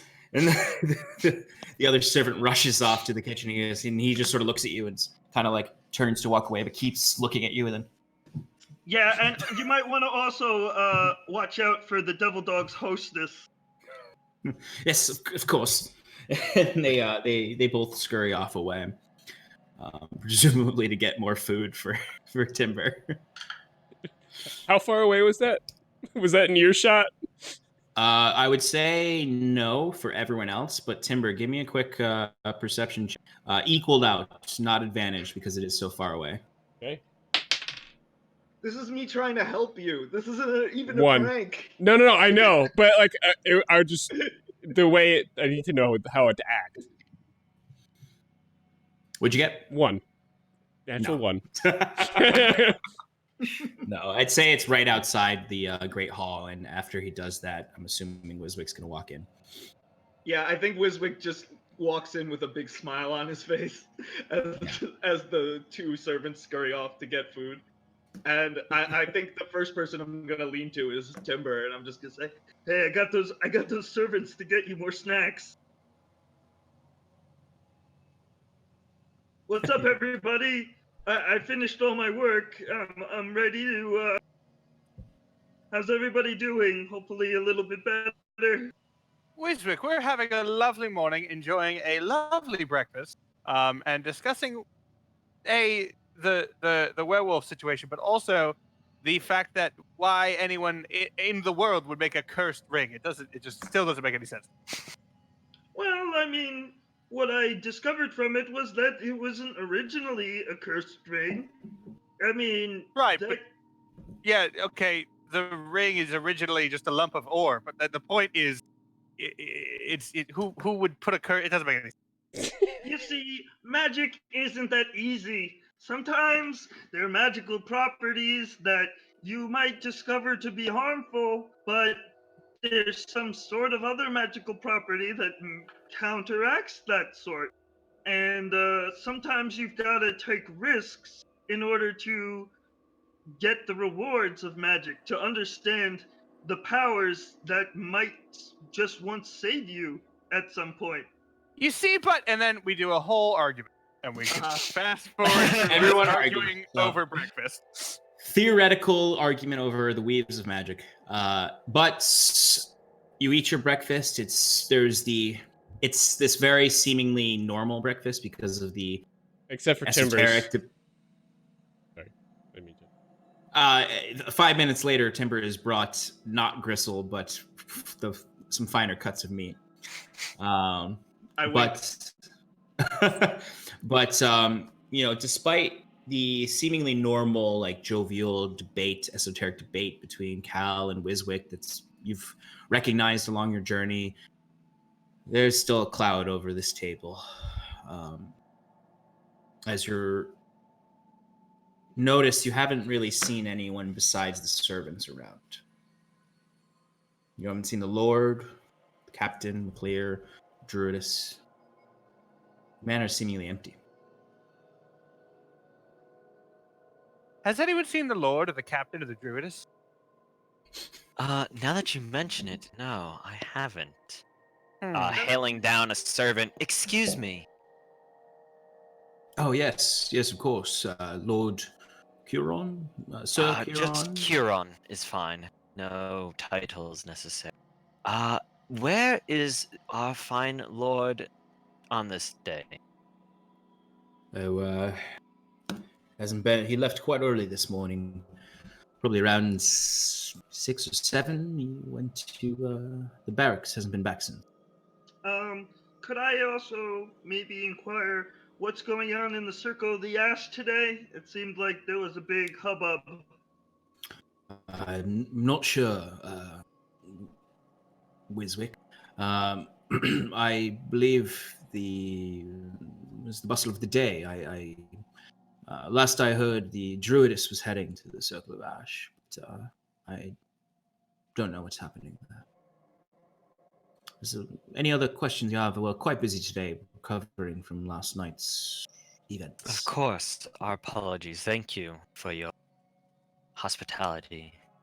Of course. I suppose you're enjoying your breakfast. If you need anything else, let us know. And he walks away without waiting a response.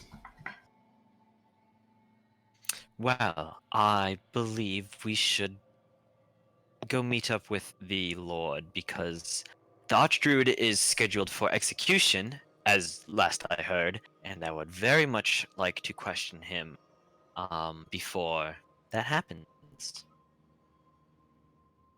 I did tell him to wait till after, because of that whole "I'll be dead before Right. noon" threat. So, Okay. I'm not one for prophecy, you know. Just like to bucket at any chance I get. Shall we? And I stand up. Only people who dally in prophecy are zealots. And by all If he the says power that of out Israel, loud, I- if Cal does say that out loud, Kieran kind of is like, oh, okay. Let's go. Before we walk out the door, I just want to turn to Kieran, very, very serious. Please don't tell them about the mask. Please don't kill anyone else, he says dismissively. It's fair. Burn. Kieran walks dismissively away from you, but you all come together and exit and head towards the barracks.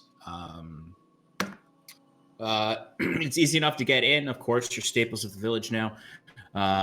They let you in. You notice there's a higher guard presence, although even if the guards there's not a lot of them. But they are much more attentive than you've noticed in the past few days. The patrols are actually keeping an eye out instead of leaning against walls and kind of talking. There is a tension in the circle of the market. Inside the actual barracks, you do notice in the towers around, there seems to be more guards who are keeping an eye from up above. When you go inside, you don't immediately know where to go, but they direct you easily to where the captain's office is, which is where the the Lord, the Archdruid is just chatting with him, and no, the Lord is there. You come up in the guard in the front of there are two guards standing in front of the door, and as you approach, they one of them just states, "Quote, the Captain Domhnall is meeting with the Lord Harrington, not to be disturbed."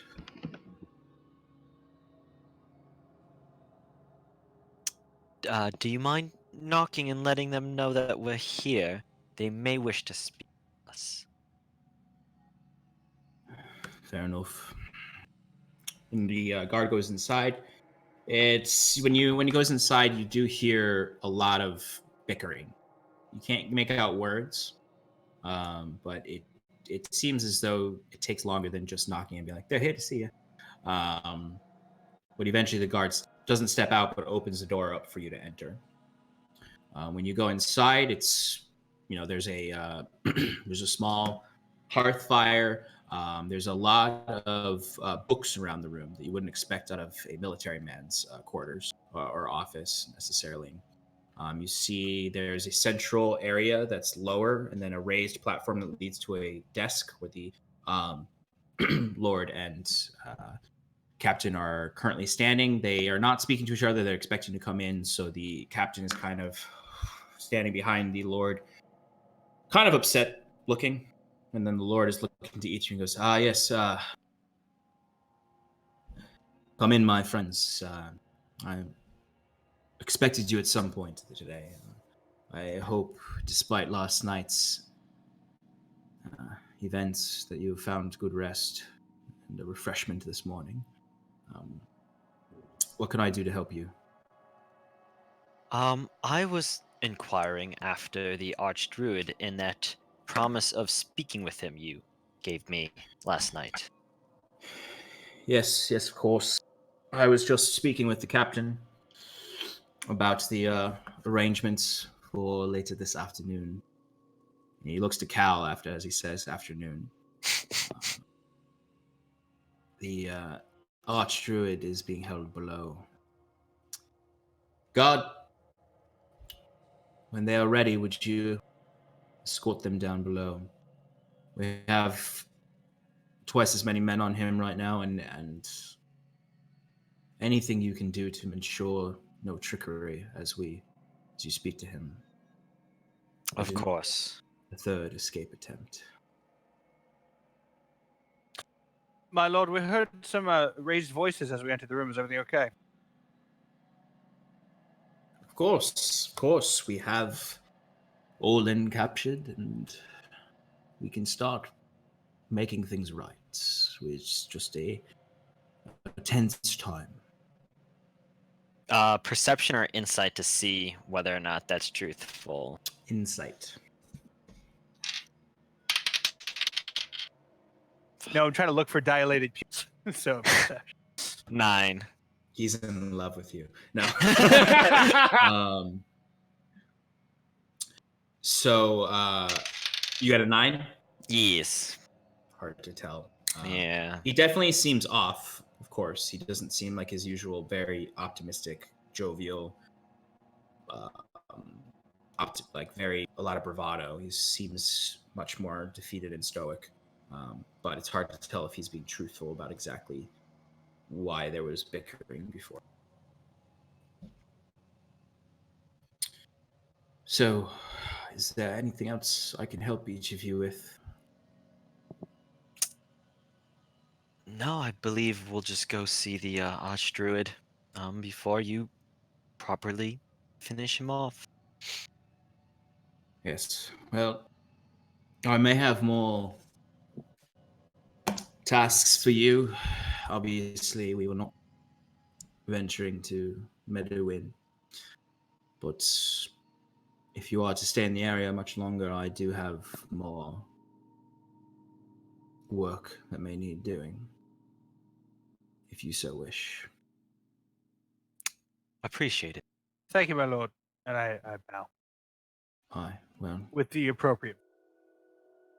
finish your investigations with the Archdruid, and if you wish for more work, come back to the barracks and speak to Captain Domino.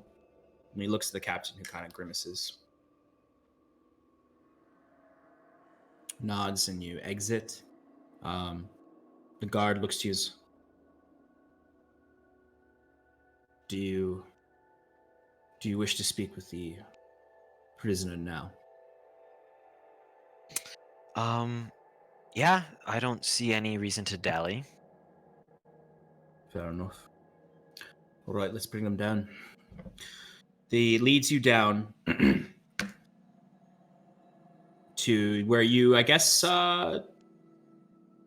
where Scarlet was held before. So down into a prison cell that's structured similarly to the Lord's prison. It's a little bit bigger with more cells and no exits except for the main exit. As you're being brought down, you notice there are 6 guards in the vestibule before the actual celled area, 3 on each side. Inside the actual cell area, you see 4 guards, 2 of which have heavy crossbow pointed inside of the through the bars at the Archdruid, and then 2 who are watching him from the front side. He is chained up similarly to before, with the same chained mask on his face, so he can't cast any spells.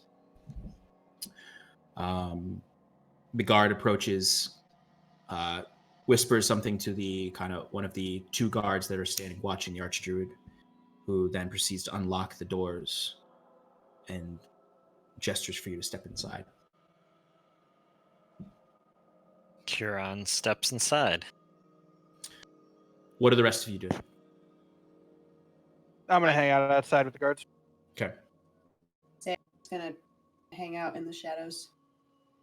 I think Wiswick's gonna pull on Scarlet's pants and just motion to her that he wants to. Can we speak in private for just a minute while he does this? Sure.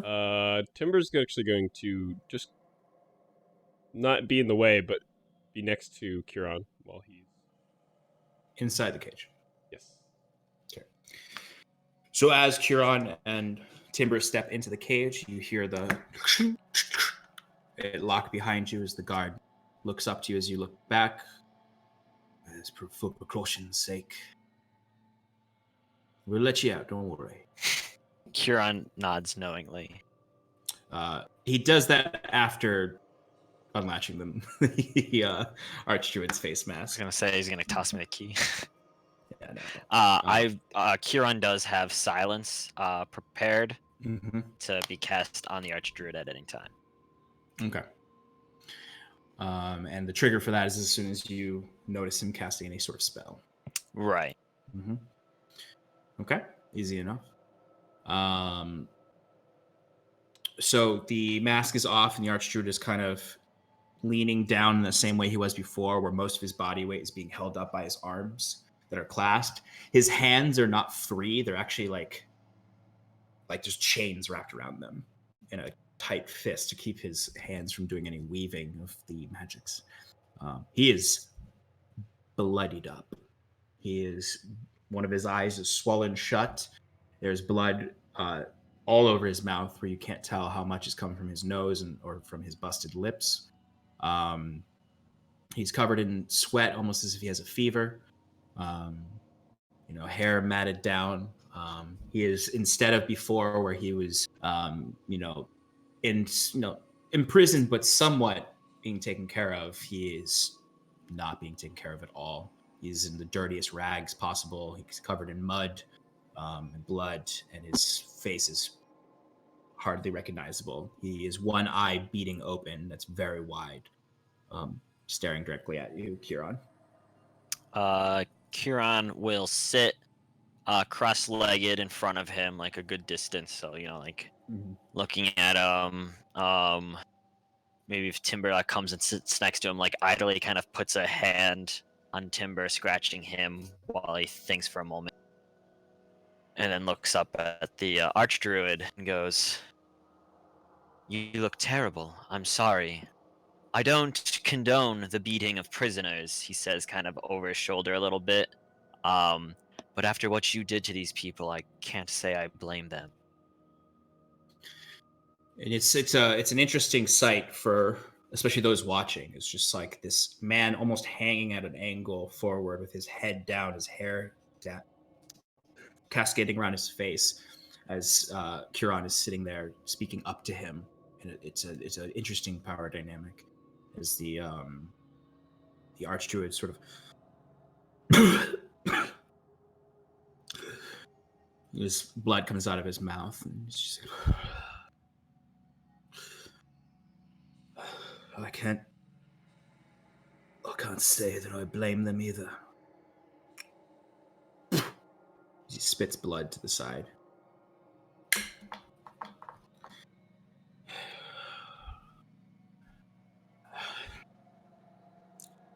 I suppose you want more answers. I do seek them.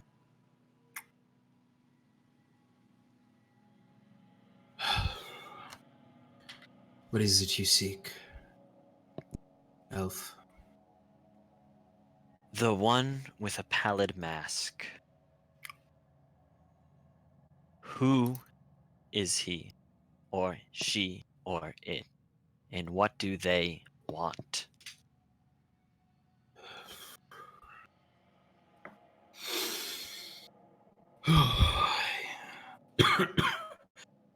I suppose I've got nothing left.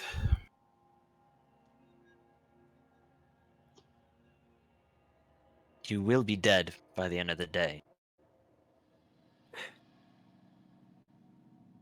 Before I answer your questions,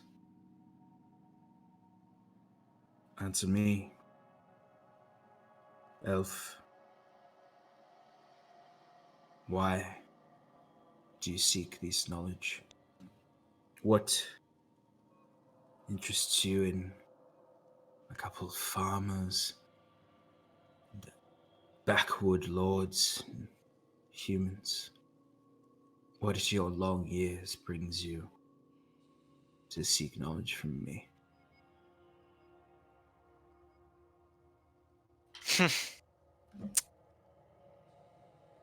I can't answer why any of this interests me. The backwoods, the humans, I care not for them. What I do care about is the one with the pallid mask. He threatens my people. And I must know why. I must understand the power he has so I can protect them.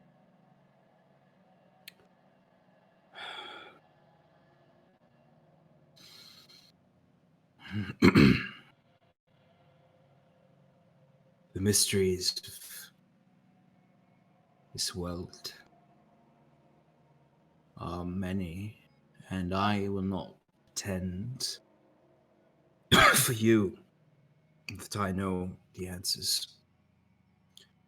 The pallid mask.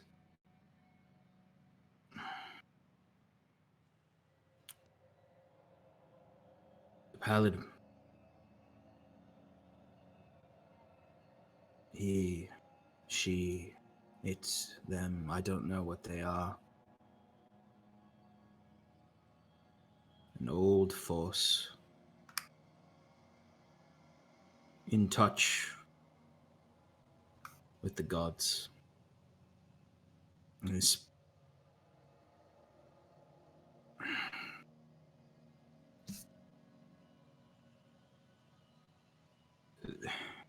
as far as I know, and what I've seen and heard and read, one with the pallid mask is a chained god, deep in the roots of the world.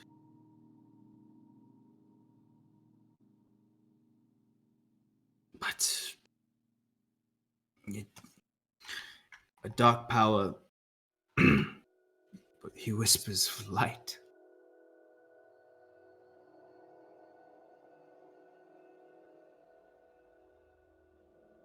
The Ashkeeper told me to listen. It's the only way to free him.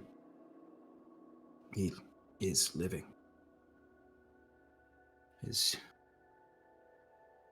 Maybe your god is too. I can see it on you, man of faith.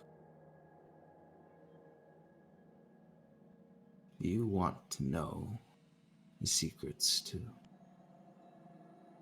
the dead. I can see it on you. You Elysians. Your dead god. You're no different from me. That's not true. I would never sacrifice innocence. My goddess would never ask that of me. Don't compare your Ash Keeper to my Iluvan.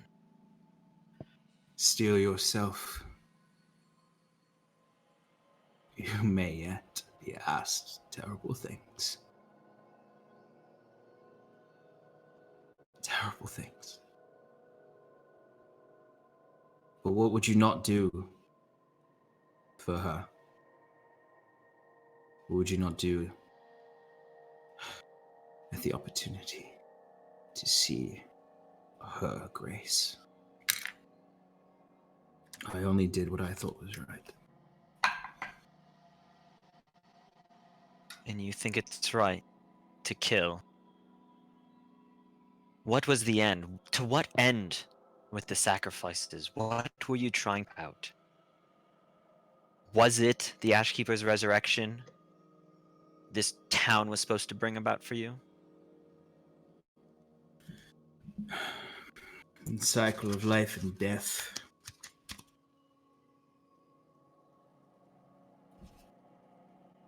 The roots of the Ashkeeper require blood. And the Feywild needs life. I sought to bring new life to the Feywild.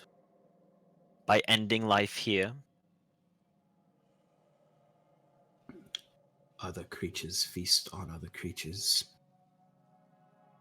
The dead are devoured to create life. And the Feywild is dead. So I must bring life to it through sacrifice. This is what I've been told. This is what I've seen. It's what I've learned. And you see his face is contorting in a way that's... It's almost as though he's being forced to think about his choices, or he is being forced to think about his choices.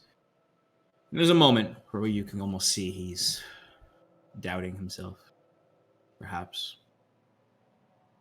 But his head bows and the matted hair comes around him and the blood drips from his mouth.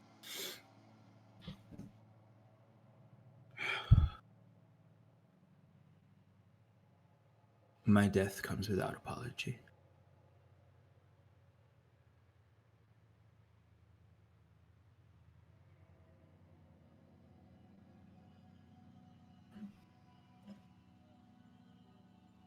That's a sign-off line right there. Kieran stands up, thinks of something witty to say. I demand no apology, Druid. Die poorly, and then you stab him in the throat.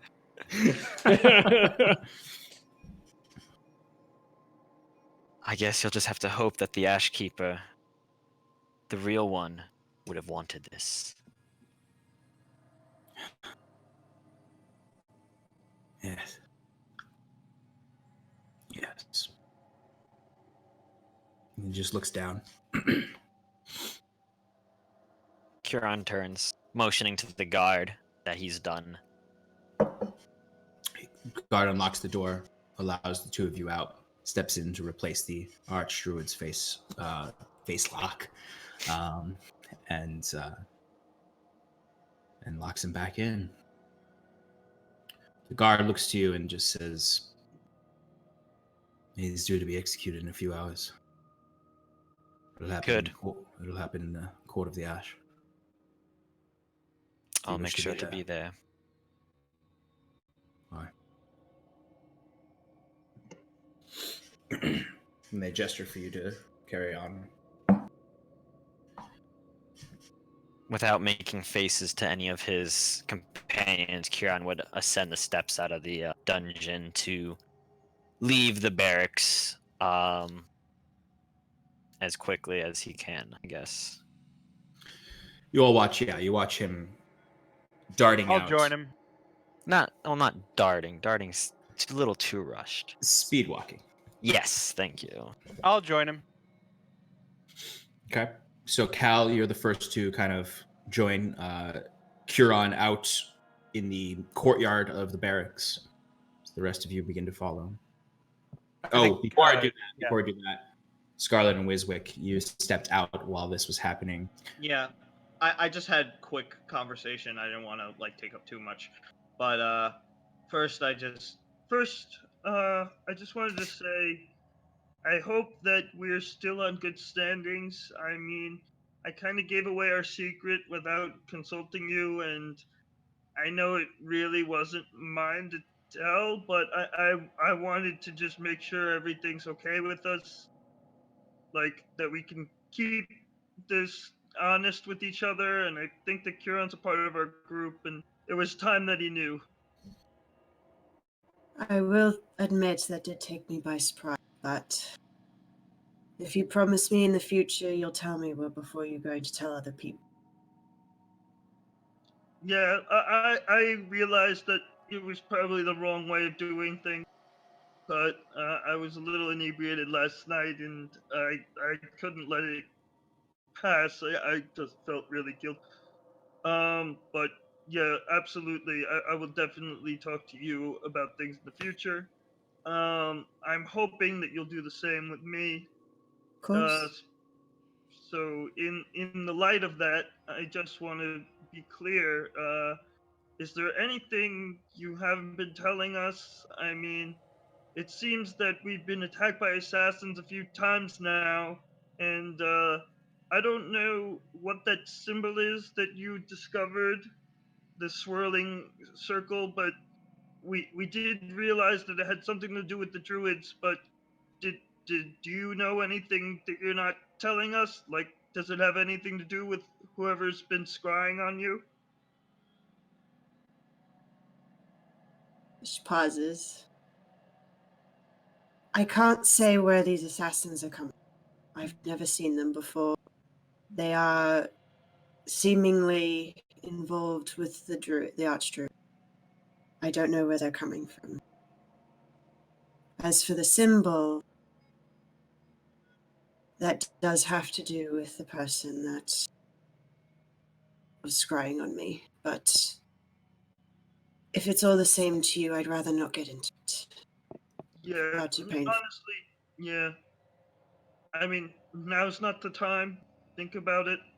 We don't want the guards to overhear, but just when you're ready, I think it's about time that you let us all know what's happening with you. Noted. And yeah, that's when we would probably return and catch the tail end of whatever the druid was talking about. Yeah, I'd say you step back in quietly, and you do catch sort of the back half of the conversation between Kiran and the druid. Before seeing Kiran speed walking out, Cal chasing after him, you all shortly following.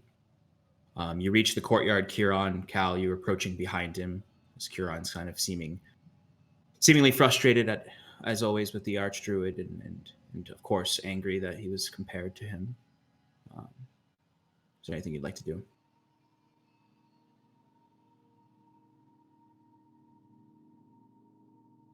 Not particularly. Just checking.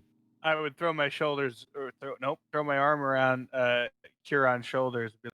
Q, I heard that, and that sounded pretty heavy. Are you okay?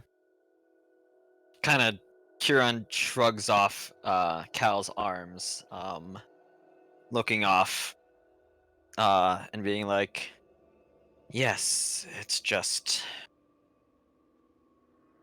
that man infuriates me." Zealot. Can't deal with him. How do you define a zealot, Cal? Kieran says, turning on him. Sure. So I tend to usually blind faith being the largest for me, as it generally entails a lack of critical thinking skills and a failure to question the general workings of what's around. This definition suits Kieran, and he's like, "Oh, yes, that makes sense." That's all I wanted to do. So, Rest of the group rejoins you all in the courtyard. As you were alerted, the archdude will be assassinated, or not assassinated, killed, executed. I'll assassinate him. In a couple hours. So you have a little bit of time. There's other things you want to do before attending that execution. No, Not sir. specifically. Kieran would just like to puzzle over the Archdruid's journal as much as possible. Mm-hmm. Yeah, I mean, as far as you're looking over it, it's in a language you don't understand. You can presume it could several different languages it might be. I'd give me a quick history check. D20. 16. Okay. So it's uniform. It's not like the other book that has several different languages within it. Based on some of the sigils you've seen around the courtyard and the temple, it's likely Druidic, or another language associated with Druidism. Upon this realization, would I still have time to go talk to the Druidess, Wela? Yeah, no, definitely. If you, this wouldn't take you. I mean, I'd say you still have like 2 hours of free Okay. time. Kieran would like to search out Wayla, bringing the journal, and ask her to translate Okay. if she understands it. Mm-hmm. All right. So based on the servants letting you know, you can easily find her. You head to the Circle of Ash. Would you like any of your compatriots to come with you, or do you do this on your own? I don't think Kieran would alert any of them to this. If one of them sees him and asks, he wouldn't lie either. Okay. Timber is a bit curious, so he's going to follow Kira. Okay. Easy enough. You get to the Circle of the Ash. You haven't been here before. It's the only circle you haven't been to. It has a lot more foliage than the other circles. You would notice though that the trees here are alive. They have leaves and they're full and bustling, almost as if it was spring, even though it's the end of winter. This has been thoroughly tended to, it seems, by the druids. You do notice sort of in the trees little lights kind of flickering in and out of the branches, sort of Like lighting. wisp lights?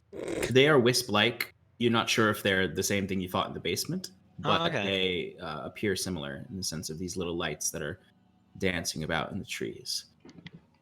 There are people bustling throughout. They seem to be moving stores of food and supplies out of the main hall that's in the back central portion of the circle. It's not as large as the temple in the central courtyard, but it is quite a tall 3-story structure that kind of has a tree kind of growing through the side of it and up to the top, over canopying it with several of these wisp-like lights in it. It's much more peculiar place than the rest of the village. It's much more out there and magically infused. You see amongst the working people, you see the druidess Wyla is moving about several low cots of villagers that seem to be sick. And she's working amongst them. There's a few injured folk. You actually see McClear is there helping move things about, almost as if he's repaying the druidess for helping him the night prior. But she is working with villagers, tending to them, touching their foreheads, healing, and doing those sorts of things. She's fully standing and walking, though. She seems to be nearly fully recovered. Upon seeing her, Kieran would wave and go, "Ah, Wayla, a moment, please." She dips her hands in a barrel of water and washes some dirt and grime and maybe even a little bit of blood from her hands as she comes up to you, dries her hands, throws the towel over her shoulder.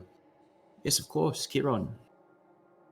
How can I help? So, I meant to show this to you the other day, and it completely slipped my mind, but he takes out the Archdruid's journal and goes, "I was wondering if you could help me glean any information from this. It's the Archdruid's journal. I found it when we were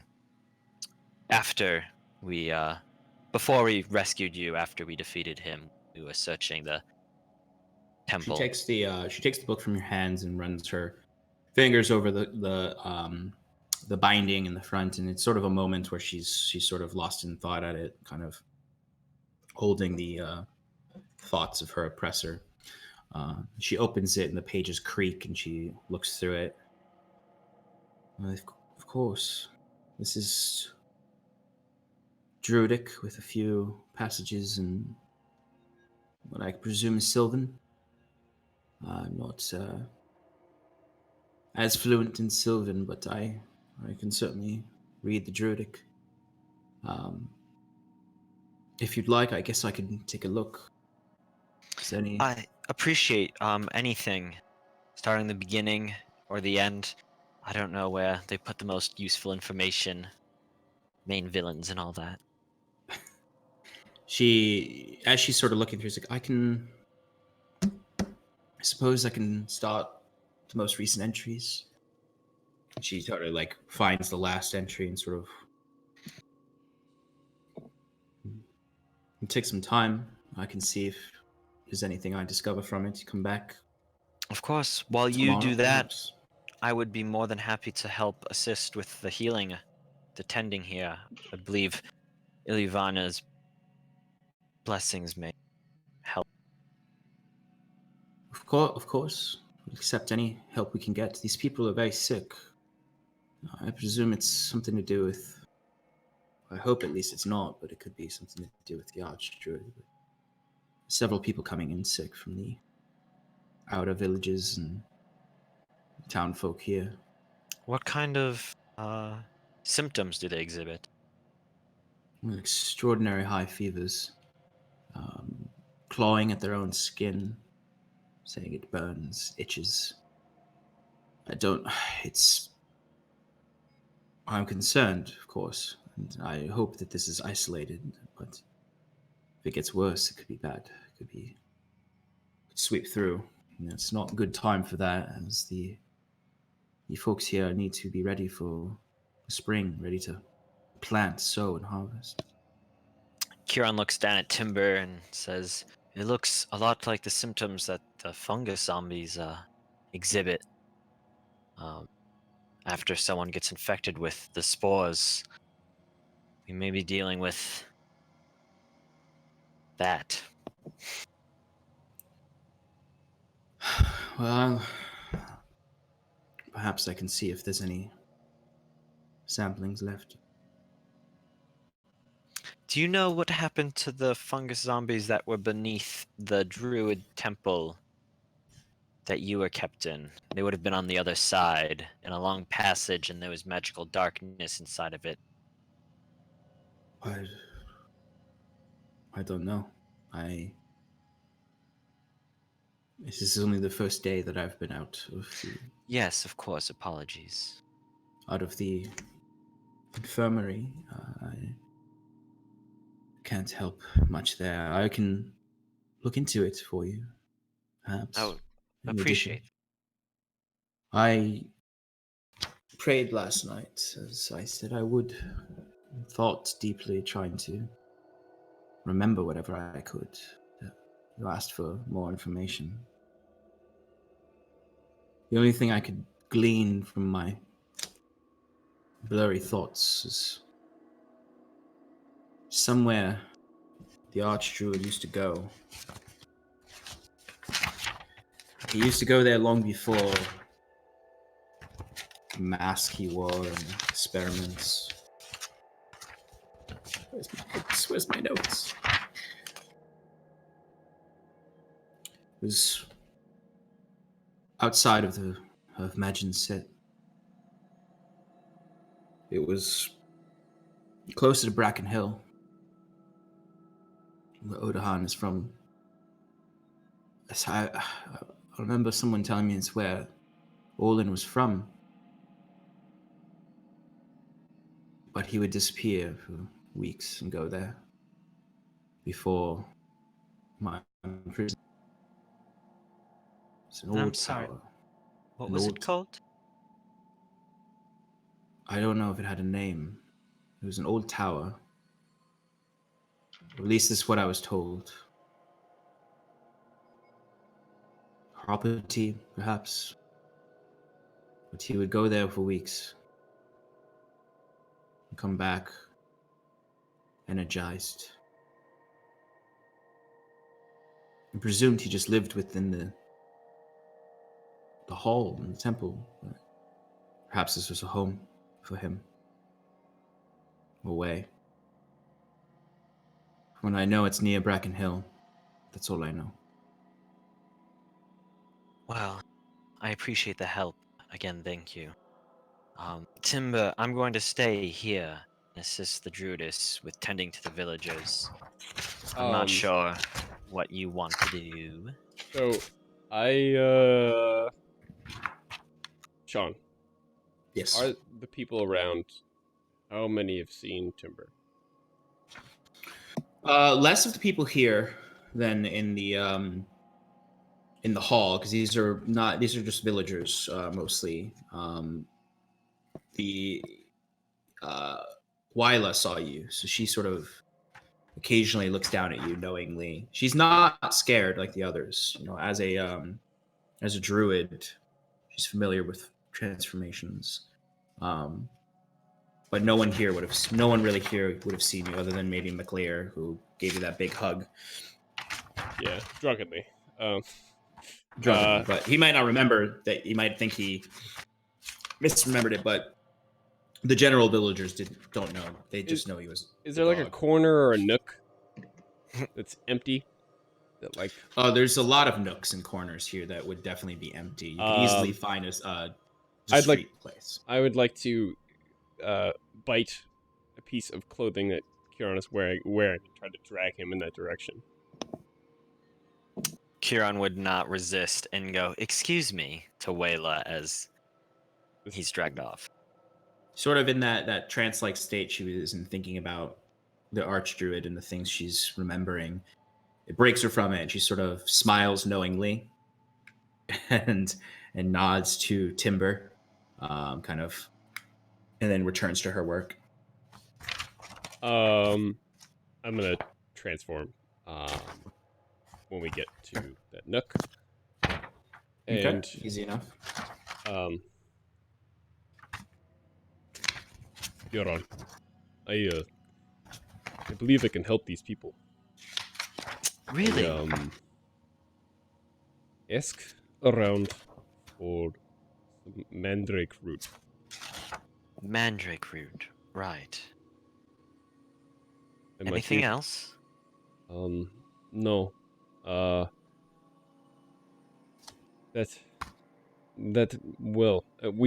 don't know the severity of this poison that these villagers are being affected with. But a decent amount of mandrake root, we might be able to cure some of these individuals. Obviously, testing needs to be done, but please try to acquire this for me. Of course, I'll go talk to Wayla now. She seems to be kind of in charge of this whole how do you do. I'll stay here. Okay. And I put the cloak on and just kind of wait there. So Kieran quickly flips out around the tree and hailing down Wayla again. Excuse me, sorry. Timber suggested that with a large amount of mandrake root, he could potentially help in curing the poison, or at least limiting its effects. You sort of, when you get up to her, she's like kneeling an older villager up and feeding him water from a tin cup, and sort of she looks up and kind of looks over towards where you wandered away. Yeah, the wolf has some tricks up his sleeve. I can check the druid's store. We're really taking account of everything at this point. Of the course. Villages are helping, and Udaron is in the office up there. And, we'll take stock, and if they have mandrake root, I'll be sure to let you know, and I'll take a look at this journal as well. And if you check back tomorrow, perhaps we'll have more information for you. I appreciate everything you're doing for us, Wayla. I appreciate everything you and your friends have done for the town. There's a lot of recovery to be done here, and I know people may not appreciate it, but we've done great service to these individuals. Indeed. Kieran goes back to Timber, relays the information. Timber goes back to wolf form, puts his cloak away, and then onward we go. Onward you go. So I'd say for as long as you'd like, Kieran, you can kind of spend part of that last hour and a half or 2 hours helping tend to these villagers, healing those who need healing, and sort of using your medicinal expertise to to assist in just taking general like medical work. You know, she's Right. just sort of leading you and saying, you know, press that wound, you know, wrap that. It's Right. not the magic you're used to. It's the real kind of like side of the battlefield of medical work.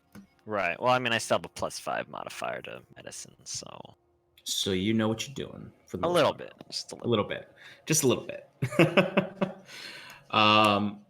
Is there anything anyone else would like to do before you? I presume everyone's going to reconvene to go to the execution. I think Clayton. Go ahead, Wizzwick. Let, I saw some hands. let her go first. Scarlet. I would like to go to the library, and I would like to see if there are any books on scrying. What Yeah. about Okay. Now you're speaking my language. I would say when you enter into the library, the librarian, the same one as before, is there. And as you step in, it's kind of, I mean, it's a very tall room. It's very loud. It's not echoey like a church, but there's still somewhat of an echo as you close the door. And she looks up. She was writing something down. Can I help you? Yes, I was hoping to see if you had any books on magical art of scrying. I was not alerted to any guests to come today from the Lord. Oh, is this not a good time?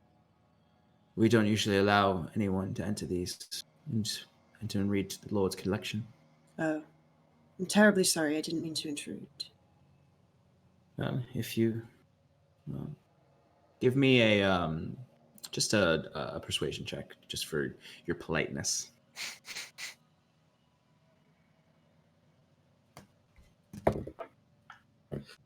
9. You- These new dice are not treating me well. Burn 'em. Burn them. She kind of, she pauses for a moment, but gives you kind of a polite smile and returns to her work. Clearly not interested in letting you explore the library at this time, at least. Okay. Wiswick, or is there anything else you'd like to do, Scarlett? I'm gonna think about sneaking around, but I'm not gonna do it. Second thoughts. Yeah, second thoughts. Kill the Wiswick. librarian. Sorry. We've got overdue books.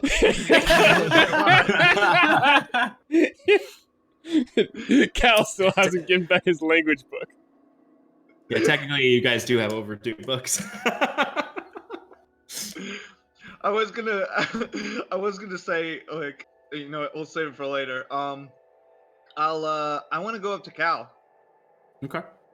Hey, Cal, you know, I the way things are going this morning and like the whole dreariness of everyone here, I mean, I don't feel comfortable in this town anymore. I mean, I never really felt too comfortable in this town anymore, like from the beginning until like that one brief second where we were all drinking and having fun. Mm-hmm. That was pretty good, but the rest of it has been kind of a nightmare. Constantly getting attacked. I don't want this to follow, like, wherever we go. The Lord seems like a really nice person, but it seems like we just keep getting ourselves into trouble. I think it's time we head our own way, and I think that the best person to talk to is Mr. Kitty Cat. You remember him, right? Mr. Cat, the black haired. Yes, the Tabaxi. His name was Renard. Renard. Yes. Well, I know that So- he had made that offer for us to perhaps do some work for him, but I mean, to be frank with you, I don't think that's quite the direction that we as a party are heading. And on top of that, it's certainly not the direction I want to be heading. Well, I mean, I kind of saw that when you talked to him before, but I mean, just give it some thought. I thought it was kind of a good proposition. Mm. I mean, Well, It'll didn't you take just our like minds because off he of works this in whole mining thing. and gem stuff? Well, he did promise us untold mysterious ruins and exciting adventure, which is something I'm totally about. And like I've had a lot of experience with ruins, and usually some Sorry, are you saying runes or ruins? runes, ancient runes. Like Yeah, by rune. yeah, Like rune, like leftovers a from a bygone era. ruins. Yeah, runes. Ruins. Yes. Yeah. Continue. Yeah.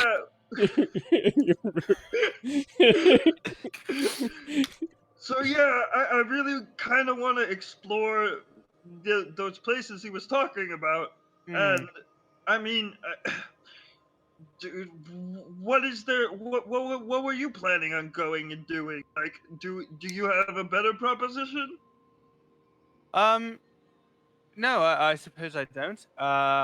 Well, perhaps maybe one. Mostly the fact that we have the favor of a lord who seems moderately powerful in the region at the moment, and a warm roof over our heads.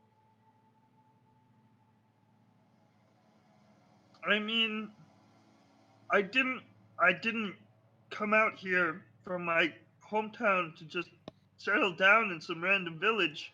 I I'm mean, not saying settle down. That's strong, but I feel like there's more money to be made here. You know. mm, you might be right about that. There's definitely opportunities here All to right. Here, I can promise you that I'll keep it in mind and I'll keep it open mind. All right, just letting you know, we should probably cozy up to that guy. We don't want him to forget about us. I think it's a good escape plan, if you catch my drift. Like a good plan B. Understood. Yes, I get it. Okay. Easy enough. And I think at that, Wiswick's gonna head towards where everybody else was heading, Mhm. but he's gonna probably take the long way around and see if he could find that Tabaxi was speaking of, Renard. Yeah. Okay. So give me a investigation check.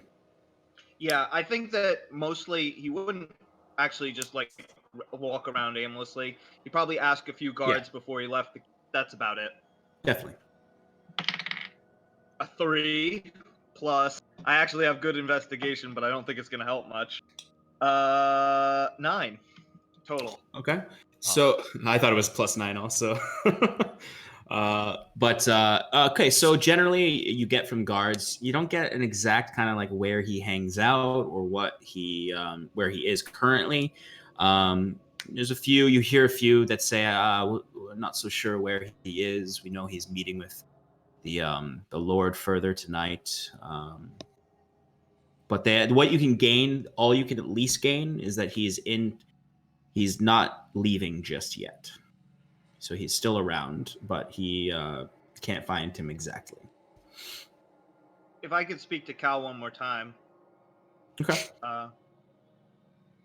There's actually one more thing I wanted to mention to you.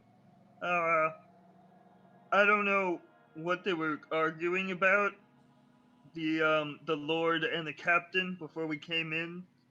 Do you think that has anything to do with us?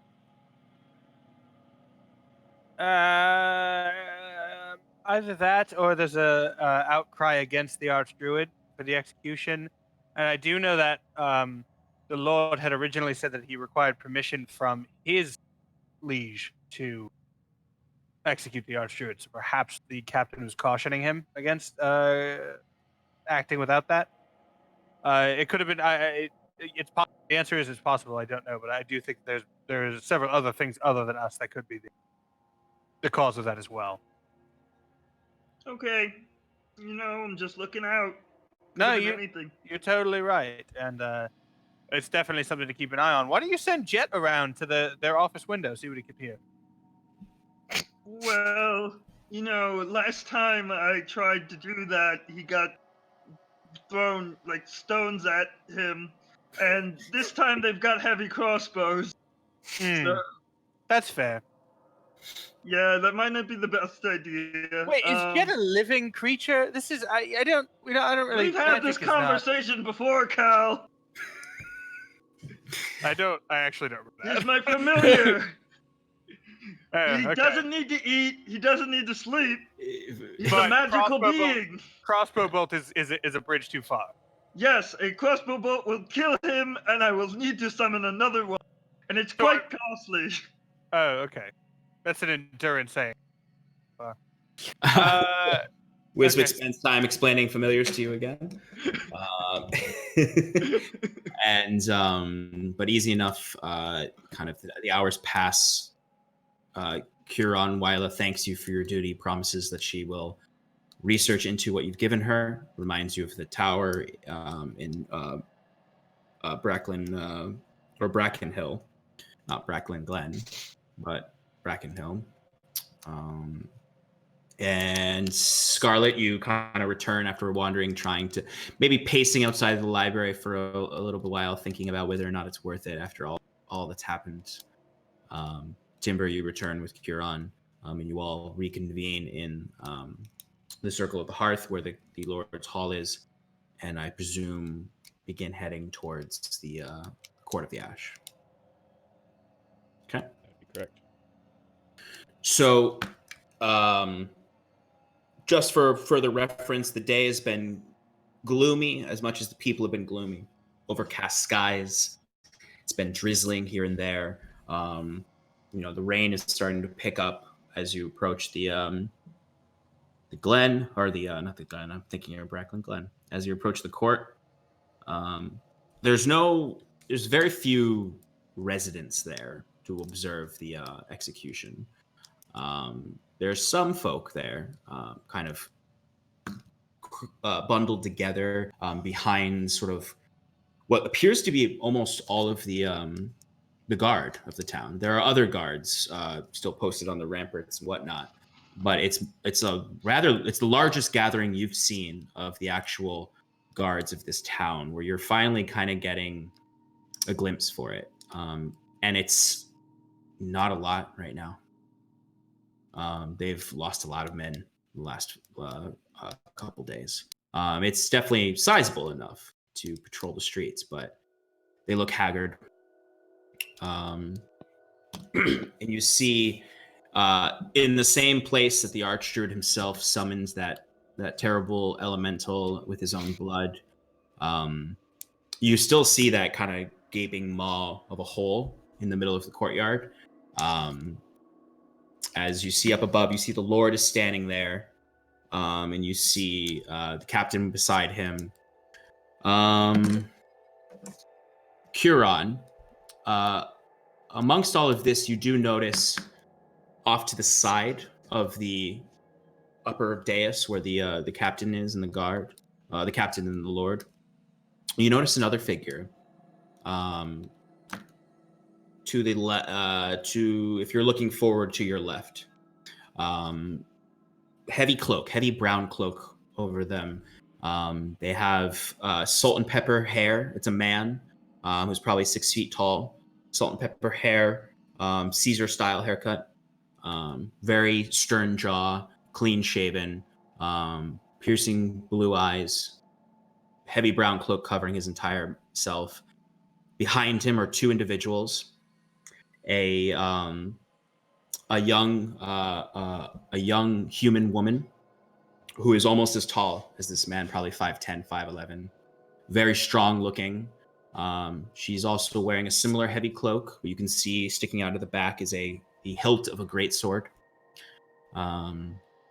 She has long black hair tied in the back in a top knot with some hanging down. Very harsh features. And then on the other side, you see an individual who is wearing the same dark brown heavy cloak. Hood is up. And you see sticking out of the hood are they almost look like tree branches, actually. It's a very peculiar thing. They're clearly trying to conceal it a little. It's hard to see you just sort of see the tips of these gnarled branches sticking out. Face is somewhat obscured. You see the very light twinge of kind of, it looks like light reflecting in an animal's eyes inside there. They're a slighter figure, probably much shorter, like 5'7", similar heavy cloak. But they're sort of standing to the side, noticeably separate from everyone else. Are there any like townsfolk or anyone around that I could lean over to and go, "Excuse me, would you happen to know who those fellows are?" Yeah, you can definitely lean over to, head towards the town. There's probably about like 10, 12 townsfolk gathered, all okay. manner of folk. Yeah, not a majority of folk who live here, but there's enough of them that you could definitely, all of you kind of join the townsfolk area, and you can lean over and ask. One of them just sort of looks. No one's really responding to you. A lot of them are avoiding you, but one older man is just kind of like, as far as I can see, it's probably look at that haircut, look at that jaw, look at that stature. Strange folk with him. I'd say that man's from Oxland. New king and all that sort. Probably sending folk to check in on us. Especially if any rumors of what happened spread that far north. Well, that's only what I think. I appreciate your thoughts, old one. Yeah, well, I appreciate your prowess in defeating the archery. As far as I know, what I heard. I believe you have heard right in that regard. Well, let's watch them hang. Agreed. Do I recognize those individuals? Give me a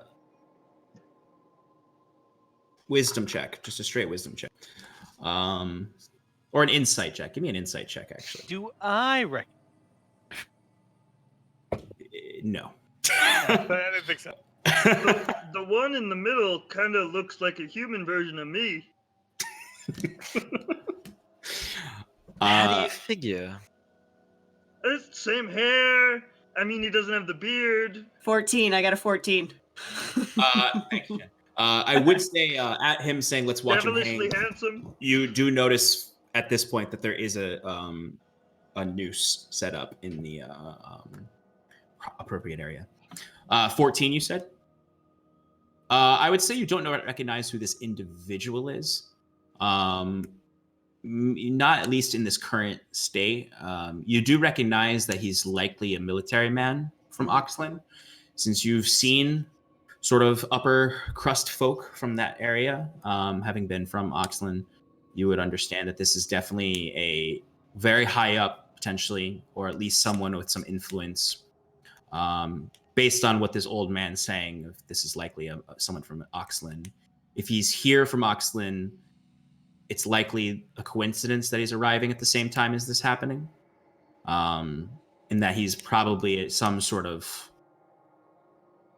person sent by the new regime. But you don't recognize him specifically from, say, Gristrom or anywhere around there. Are they looking around, or are they just staring ahead? They're staring ahead. You occasionally would notice the woman is looking around. Give me a quick history check or intelligence check. It's just straight intelligence. Just straight intelligence. History. I went back. History. 10. Historical intelligence. Nothing. You don't recognize what I think you would recognize. Oh, that's so teasing. Would any of the other of you? No. I mean, yes, absolutely. You don't even have to finish that word. Wiswick, if you'd like to give me a history check. Yeah. Oh, did Clayton freeze as soon as he got excited about his history check?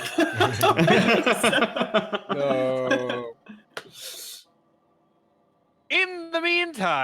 meantime, I'm I'm pissed at myself, you guys. I had a really good idea last night. I had a really good idea for the name of a ship, and I can't remember it. All right. So Oh. while we're waiting for Wiswick, let's take a 5-minute break. The So I can USS pee. Friendship. And we'll be back in 5 minutes. Hopefully, Clayton will be back as well. If Clayton's not back, we'll keep going on with the scene and check in with him when he gets back. He rolled an 18. Did he really? Yeah, he just put it in the chat.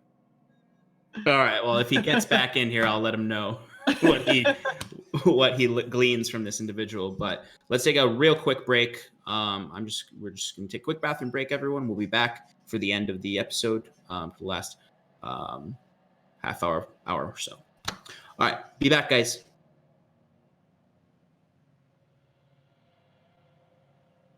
Yeah. Yep. Yeah. Am I good to go use the bathroom? Yeah. You were good to go. You You already said yeah. Oh, okay. Sorry, do it. guys. Get the fuck out of here! Who the hell are you?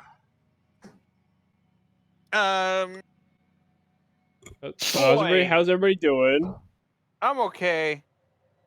Yeah! I kind of, pretty much missed the description of the people, the 3 people that we're looking at. One was a military man, the other was strong lady, and then there was looks kind of like a dryad. Okay. But cannot confirm that. All right, branches for horns. Cool. Oh, Weird. never trusted anyone with branches. Yeah, I never trust anybody with branches for horns. Really, anyone that's different than like elf or dwarf or human. Really, anything that's not human, right? No. I like elves. Hi. I like elves. There and you are. I like gnomes. I'm a gnome guy, and I don't mind our gymnastics, I guess, because she's basically an elf that's gray. But she's not. No, not at all, really. Not even close. Oh, Clayton's back? Yeah. All right, as soon as Scarlet gets back, let's just jump right back in. I blame my stupid lamp being plugged into the same outlet as the router. How much power does your lamp draw? I don't know, but it's a shitty old one, and apparently it's fucking me over. So I put it in somewhere else. Wait, Nice. you're blaming a lamp. I'm blaming the lamp. How else is my modem just turning off randomly? Injustice. It's the only vector. It's the only variable. When's the last time you sacrificed a goat to the internet? Right. It's the Ash Keeper. I'm sorry. Are you saying runes or runes? It's not going to be super It's helpful. hashtag runes. That's ROONS. It's not going to be super helpful just because we're probably going to not be on much longer. But I'm hoping that Respawn Machine will do a raid because she's 20 viewers right now, which is crazy. Usually it has as many as us. So she's, and I saw earlier she had like 59 at one point. She must have been raided by someone big. Oh wow, good for her. Yeah. Super happy for her. So hopefully she'll raid us in the last like 15 minutes of our stream. Nice. Yeah, that'd be great. Also, just FYI, the D&D Beyond interactive overlay is not currently working on the stream. For me. Yeah, it's working for me. Oh, weird. Also, Alex, make sure that you click that you done a long rest, brother. I don't know why you're wounded. I didn't do that. Wiswick too. Oh, cool. All right, Shannon's back. All I right. did do my spells, but I ignored my health.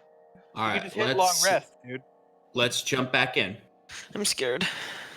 And 1, and 2, and 3, and 4, and 5.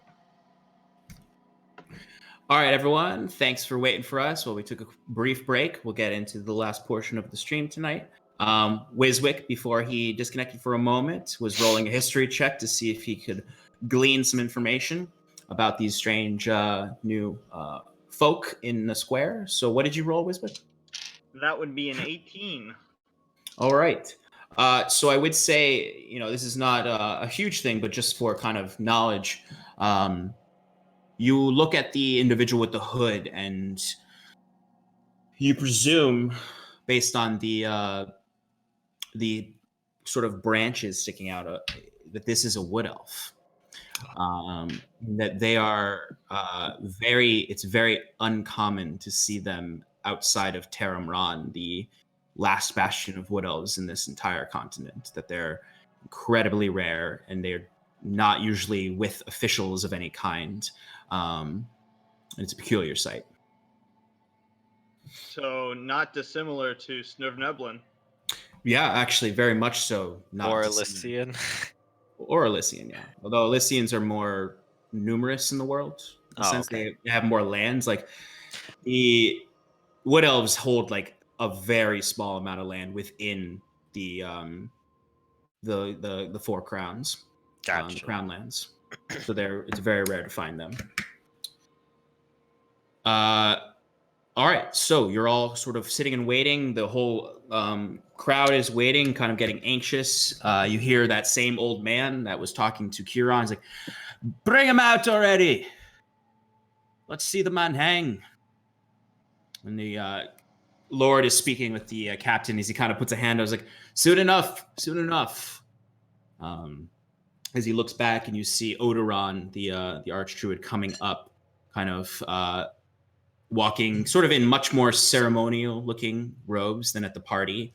And you see he's holding an ash branch, and you see behind him is walking up the 4 guards who are watching the Archdruid, bringing him up, each holding a chain that's attached to they're not even a chain. It's their poles that are all attached to a brace around the Archdruid's neck.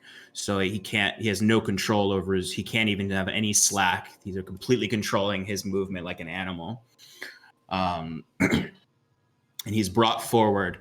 The Lord steps up in front of the crowd, which is mostly soldiers at this point, or guards, really.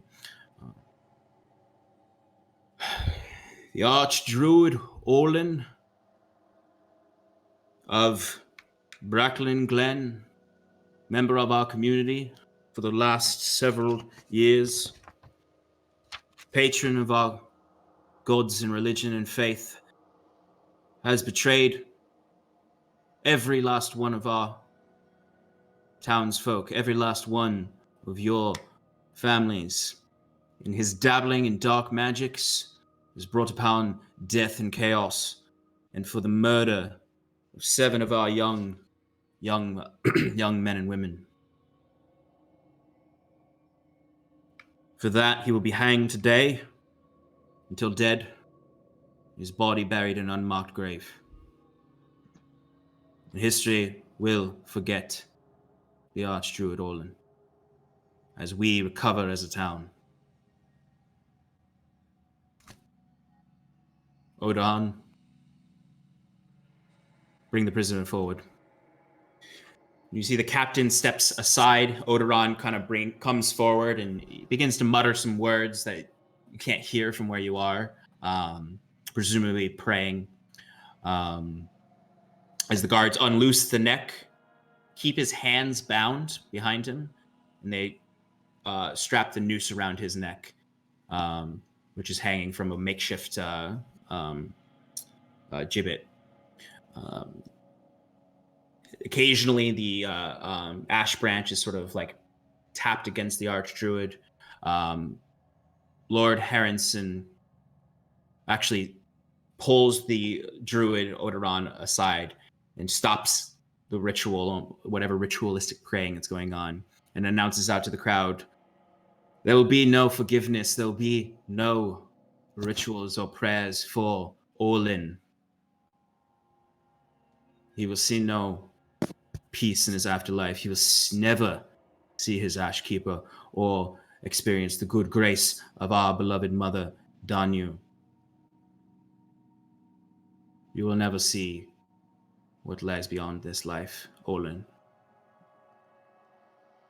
Do you have any last words? And the archdruid, same visage you saw before. They did not clean him up for this. He's in rags, bloodied, and sort of looking up, swollen eye. Blood drips from his mouth. My death is only the beginning. As he looks out to the crowd, you've all known me. We've all known Harrison.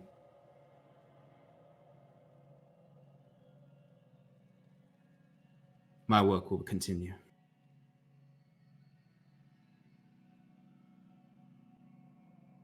Usher me home. And that's when Lord Harrison nods over to Odoron, who it's fairly like this is makeshift and brutal. It's not even like let's pull a lever and watch him drop. They literally come up and kick him off the edge of the dais as the noose tightens. The gibbet, the makeshift gibbet, shakes violently for a moment as you hear a very visceral as you see the archdruid's body hanging there, his head up, blood coming down from being released from his mouth and nose, legs twitching in the cold dark. And then still, as the archdruid Orlin is brought to an end. And so passes Orlin of Bracklin Glen. Guards remove the body, buried in an unmarked grave. Let this be a lesson for those who would dabble in the darkest of arts and bring calamity and chaos upon our beloved Magin set. And it's at that point the guards step forward and begin to remove his body. And that strange individual steps up from the side and comes up the steps. The two compatriots don't follow him. They stay amongst the crowd and kind of keep an eye on it as he steps up. And you can see as he's moving beneath the heavy brown cloak or gleaming plate armor, like the finest polished plate armor of a silver color. A sword at the hip that you can see with a beautiful end to it. And he steps up, and the Lord kind of stressfully, he's been kind of moving about. He's manic, really, is how I describe how he's been this whole time. Seems like he's about to try to say something to the crowd, to his guards beneath before this man gets up here. But just sort of as the man steps up and kind of puts a hand on Harrison's shoulder and turns out to the crowd. An interesting display. From your leader. People and mostly guards of Imagine Set. I am General Aldrich Kinsley from Oxlin, sent here by our new good king Heinrich. I am here to bring order and restore peace to your lands. I did not come here to deal with your criminals. It is by chance that I am here on the day of this man's execution. But I will need to question each of you, of the guard, and those involved in recent happenings, in your relation and working business with Lord Harrison here, who I presume will provide all information I need to bring this town to order. How this individual was let loose upon you all for so long, how seemingly there's no aid from your king or from our own garrisons here. There was much work to be done. in the name of our new good King Heinrich. I bring good tidings, and good times ahead, as our new king sees fit to bring order to the outer kingdoms. Expect word from me, each of you. Dismissed. And at that, the general steps down back to join his compatriots who follow him out. The Lord essentially chases after him. The captain looks incredibly irritated that his men have been dismissed without his word, as sort of confusion. The sound of the crowd is deep confusion and mutterings as they're all kind of like, oh, all right, let's go home. And it's at that kind of Curon, you're like kind of keeping your eye on all the individuals, but you're just sort of watching as these men drop the Orlin's body and bring it forward and throw a sheet over it as the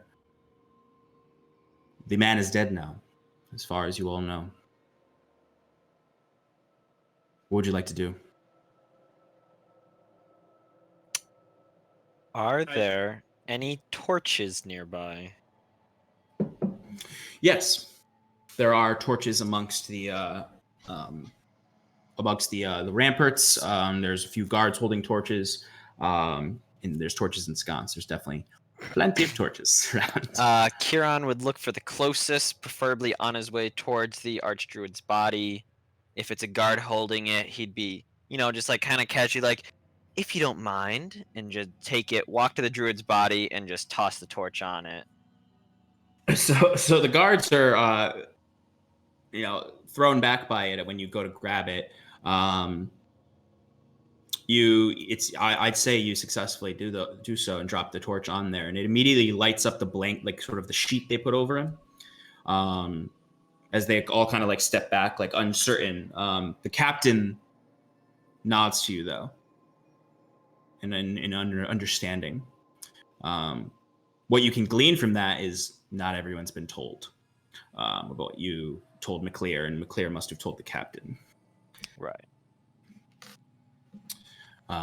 But in this sort of dark, dreary day, the body burns, and the horrible scent of burning flesh fills the courtyard as the guards are sort of dismissed and moved back to either whatever their post was or back to the barracks. The villagers kind of disperse. You see that old man kind of sticks behind a little bit, spits on the ground, and exits as well. I'll say it's good. Let the man burn. Let the body burn. As you see Heronson kind of animatedly speaking to this new figure, General Aldrich, who is sort of taking it in the way you would see like a baseball manager arguing with the umpire.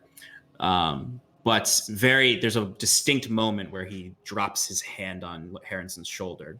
That's a power move for sure. As Heronson stops speaking, kind of bows his head and nods.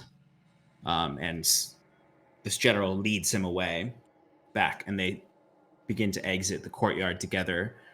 The two individuals who are still cloaked are kind of wait until most of the crowd is dispersed. They haven't left. They're just sort of waiting. Is there anything you'd like to do?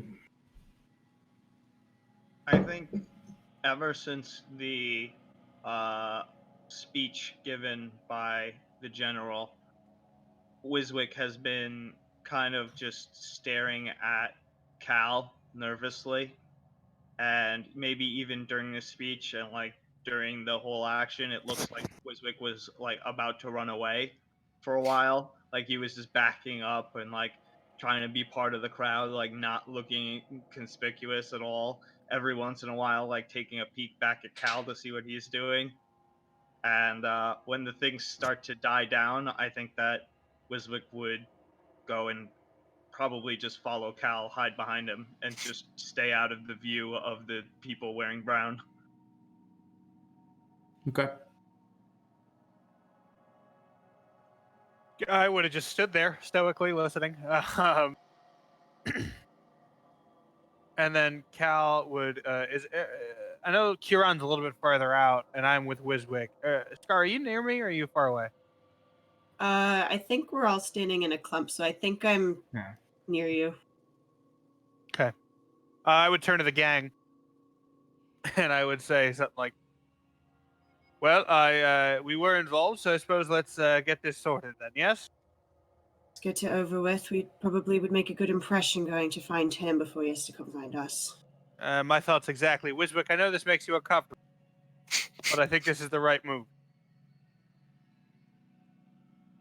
I don't know if we could trust these guys. They don't seem like the friendly sort. I know this is a serious situation, but they might take what we've done and spin it, we're really good scapegoats. If I were in their position, I would try and find somebody who's not a part of the town to throw this on too. I get that vibe as well. That could be correct, but I think there's enough voices of support for us in the guard itself that we should be okay. We know McClear's with us. Domhnall. But where's McClear? I don't see McClear. What happened to him, huh? What if they already got him? I mean, that was only last night. He was like stabbed. Kieran, overhearing this, breaks his visage of watching the body burn, and goes, "McClear was in the circle of ash with Wayla, lending his assistance." Precisely. So I say agree. we get ahead of this. If we go in of our own accord, as Scar said, that is I think best way to handle this. I would like to search my memory for any knowledge of like the noble house of General Aldrich. You said, right? Yep. Yeah. Go ahead and give me a history check. Yeah, I'll give you a history check. Fucking, it's a 19. Why do I have proficiency in history? That's a 19. I would say, with your knowledge, you don't recognize Aldrich Kinsley, as a particular member of a noble house of Oxland. You're not as familiar with Oxland's history because, you would have been taught enough about Oxland, but sort of in a very begrudging way, like Oxland. Just those, domineering High King's court is not as popular in Honduras as, say, Tressex and other areas. Oxland is the capital of Tressex. No. Oxland is the whole. I thought Caerdolan. So Caerdolan is the capital of the entire. Oxland's the other country. Oxland's the country. Yeah. Yeah. Sorry. So generally, for history knowledge and for those who kind of know maybe Scarlet would know this, you would definitely know this, Cal, and this general structure of the area you're in is that Oxland is the heartland of the Trinwald Valley, and it's where the High King lives, and it's Caerdolan is the capital of the entire kingdoms. Obviously, Tressex has its own lower king. So this figure coming in is a deep political move. Right. I thought Oxland was a city for some reason. And they have a new child king, and I learned that from Len from the Sibian Trading Company. King Heinrich, right? The new child king of. We went past the bridge, and I really wanted to go through it. He's the new High King, right? Yes, correct. Yeah. Heinrich is the king of all of it. Yeah, he's the king of Oxland, but Oxland's the king of everything. Yeah, the four crowns. Mm-hmm. 5 crowns. Quintarchy. It is a quintarchy, although the Duke of Honduras. We'll lore this out in roleplay. We'll just spend the rest of the night talking lore. Okay, so in the interest of the time it is, I'd say we'll call it here. But what the last sort of feeling here is, you're in this rain-seeped courtyard, the same courtyard you first encountered the Archdruid Orlin. You're sort of noticing this gaping hole It's deeper than it looked before. It's sort of collapsed in a little bit, but it's there. You watch kind of as the crowd disperses and the burning sort of a black flame is shooting up from the corpse of the archdruid that the guards are kind of gathered around, and sort of you see one of them spits on the burning corpse. As you're leaving to plan how you're going to approach this new figure to try to get into his good graces, you just watch as you look across, and I'd say Huron and Timber notice this with your passive perceptions. You just, right before leaving, you can look across and you see the wood elf figure is watching you all. You can sort of just see sort of that reflective light. It's kind of reflecting from the burning of the archdruid's corpse in this sort of empty mask. You just see those little, almost like out of focus candle lights watching you. And that's where we're going to end tonight. It's Kieran, gives him a little wave. And we'll pick up next week with you, however you want to approach this new figure, General. And as you all discuss kind of what your next move is, because you have several options here. And we'll see where this group of hooligans, ragtag. I was like, what was I trying to say? Shamble? Runes. Hashtag runes. Hashtag runes. I'm sorry, guys. I'm just so full of oats. Next week, we'll see where this ragtag group of misfits decide their next fate is going to be after potentially spilling some beans to this general. We'll see how that goes next week. I'm spilling every. That's how this next goes. Scarlet killed someone. No. Cal throws you all under the bus. Get a good cushy position with the general. Get in with the corn and oxlid. Turn that into great. Yeah. Thank you, everyone, for joining us and sticking with us through to the end.